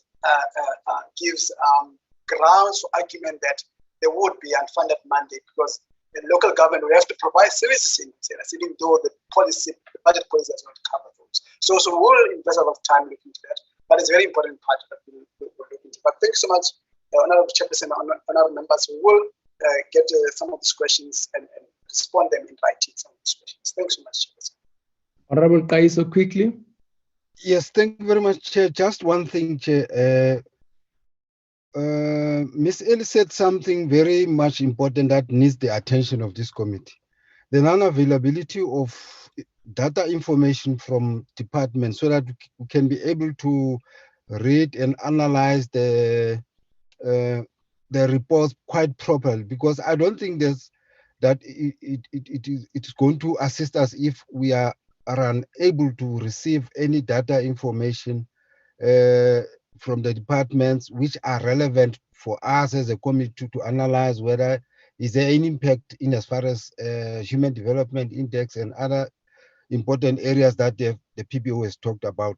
So the information, the Stats South Africa, I think we must go back and ask the Stats South Africa and other relevant institutions to give all the updated information in as far as what Ms. Nelly is saying, so that we are able as a committee to then can be able to apply our mind properly, because it is wrong if we are presented with budget stats and expenditure only by Treasury, but the other relevant information it's not provided with. So I think Stats South Africa must update that 4-year outdated information and bring us back and interact with it in due course. Thank you very much. Thank you, honorable members. Dr. Janchis, please bring us an updated slide on poverty and inequality index and a proper explanation as to what it's happening, as Dr. Siraj was doing, and any other information that you'd have omitted, please bring that back to us. But thank you very much, honorable members. Thank you, PBO. I know there are questions that you couldn't reach. You must just check them and just resubmit in writing. Darren, are there any announcements from your side? I've taken honorable members' time. Hi, Chairperson. No announcements from my side. Okay. So this brings us to the end of this meeting, and thank you very much, honorable members and everybody on the platform, PBO and FFC. Thank you. Meeting stands adjourned. Thank you very much, Chair. Yeah. Thank you very much, Chairperson. Thanks so much, Chairperson. Thank you, Chair.